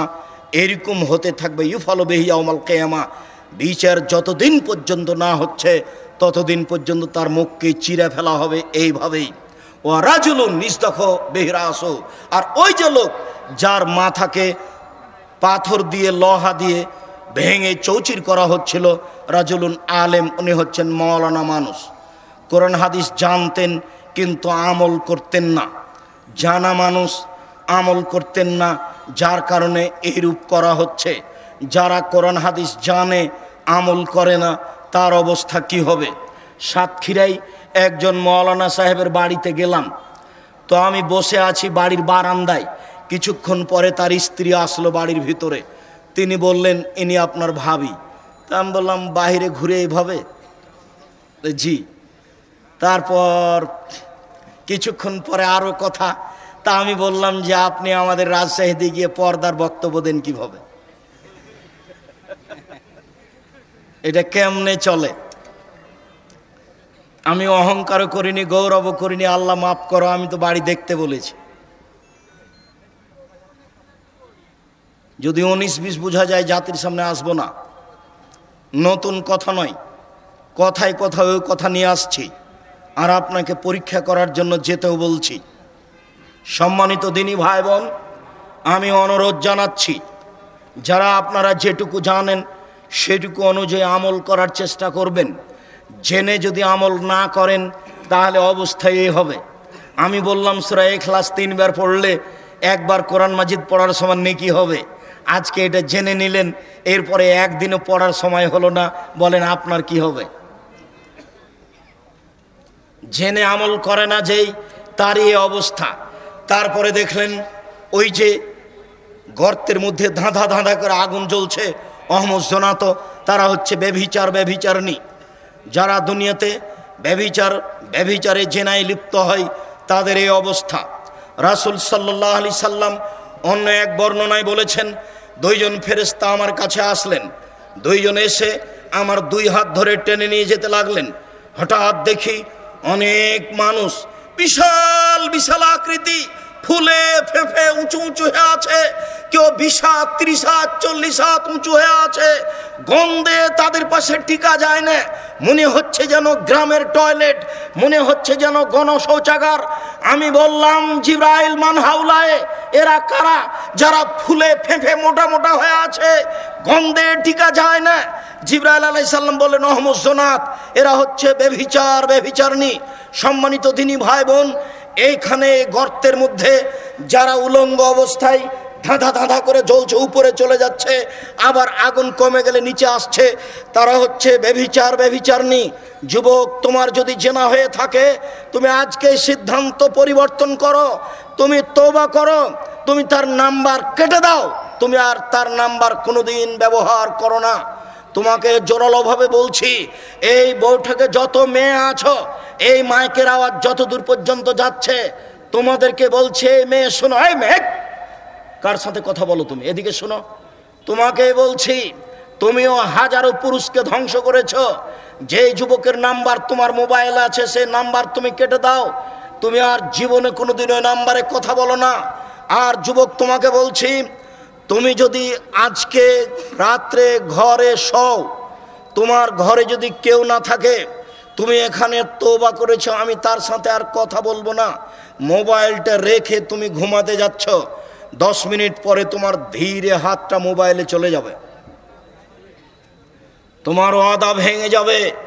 তখন তুমি আমার দিকে দেখো, লাফ দিয়ে উঠে চাদরটা দূরে সরিয়ে দিয়ে তুমি এইভাবে মাটির উপরে লাথি মেরে বলবে, এই শয়তান তোর মুখে লাথি মারি, এই শয়তান তোর মুখে লাথি মারি, আমি তওবা করেছি, আমি ওর সাথে কখনো আর কথা বলবো না, তুই আমাকে কথা বলার জন্য বাধ্য করিস কেন? নাউজুবিল্লাহ মিন যালিক, আমি তোর ব্যাপারে আল্লাহর কাছে আশ্রয় চাচ্ছি। তুমি এই পথ অবলম্বন করো, আল্লাহ তোমাকে সাহায্য করবে ইনশাআল্লাহ। উপস্থিত বৈঠকের সকল দিনী ভাই বোনকে, যত জেনার মিডিয়া মাধ্যম আছে, সবকে বন্ধ করার জন্য অনুরোধ জানাচ্ছি। মানুষকে, নারী পুরুষকে জেনাই ফেলে দেওয়ার জন্য যত মিডিয়া, যত মাধ্যম দুনিয়াতে। অবাক কথা, রাসূল সাল্লাল্লাহু আলাইহি সাল্লাম বলছেন, আমার জীবনে বড় ভয়, আমার উম্মাত জেনায় লিপ্ত হবে, গোপন পাপে লিপ্ত হবে। অবাক কথা, মানুষ গোসলখানায় জেনা করে, মানুষ গোসলখানায় গোপন পাপ করে, মোবাইলের মাধ্যমে গোপন পাপ করে, গোপন পাপে পৃথিবী দেশ একবারে সয়লাভ হয়ে গেছে, বন্যার মতো চলছে। এইরকম অবস্থায় তোমাকে তওবা করে ঈমান দিয়ে এই পাপ ঠেকাতে হবে। ঈমান যত বেশি হবে, পাপ তত কম হবে, ঈমান যত কম হবে, পাপ তত বেশি হবে। 5 ওয়াক্ত নামাজ পড়লেও পাপ হবে, তাহাজ্জুদ পড়লেও পাপ হবে, বোরখা পড়লেও পাপ হবে। বোরখা পরেও প্রেমের গল্প করে কেন? ঈমান যত বেশি হবে, পাপ তত কম হবে, ঈমান যত কম হবে, পাপ তত বেশি হবে। যদি ঈমান কম হয় আর তাহাজ্জুদ পড়ে, তবুও নিজেকে পাপ থেকে ঠেকাতে পারবে না। এরপরে যে আপনি দেখলেন, রক্তের নদীতে একটা লোক পড়ে আছে, আর পাশ থেকে পাথর মেরে তার মুখকে ভেঙে চৌচির করে দিচ্ছে, অহম আকেলুর রেবা, ও হচ্ছে সুদখোর। এই বাক্যটা বলার জন্য এই লম্বা হাদিস আপনার সামনে অনুবাদ করছি। যারা সুদ খায় তাদেরকে রক্তের নদীতে ফেলে দিয়ে পাশ থেকে পাথর মেরে তার মুখকে ভেঙে চৌচির করে দেওয়া হবে। কেউ যদি 1 টাকা সুদ খায়, 36 বার জেনা করে যত পাপ হবে, 1 টাকা সুদ খেলে তার চেয়ে বেশি পাপ হবে। 2, সুদের পাপের 17টি ভাগ রয়েছে, তার ছোট ভাগ হলো মার সাথে জেনা করলে যেমন পাপ হয়। 3, কেউ যদি সুদ খায় তাহলে তাকে রক্তের নদীতে ফেলে দিয়ে পাশ থেকে পাথর মেরে তার মুখকে ভেঙে চৌচির করে দেওয়া হবে। 4, কেউ যদি সুদ খায় তাহলে তাকে ফকির নিঃস্ব হতে হবে, একদিন না একদিন তার টাকা হারাবেই হারাবে। এ কথা আল্লাহ বলেন, এ কথা নবী বলেন, হাদিস সহি। অতএব সোচ্চার হন। পরের কথাটুকু, ওই যে বিশাল বাগান, সবুজ বাগান, একটা বড় গাছ, গাছের পাশে একজন বসে আছেন, তিনি হচ্ছেন ইব্রাহিম আলাইহিস সালাম। তার সামনে আছে ছোট ছোট বাচ্চা, যারা ছোট অবস্থায় মারা গেছে।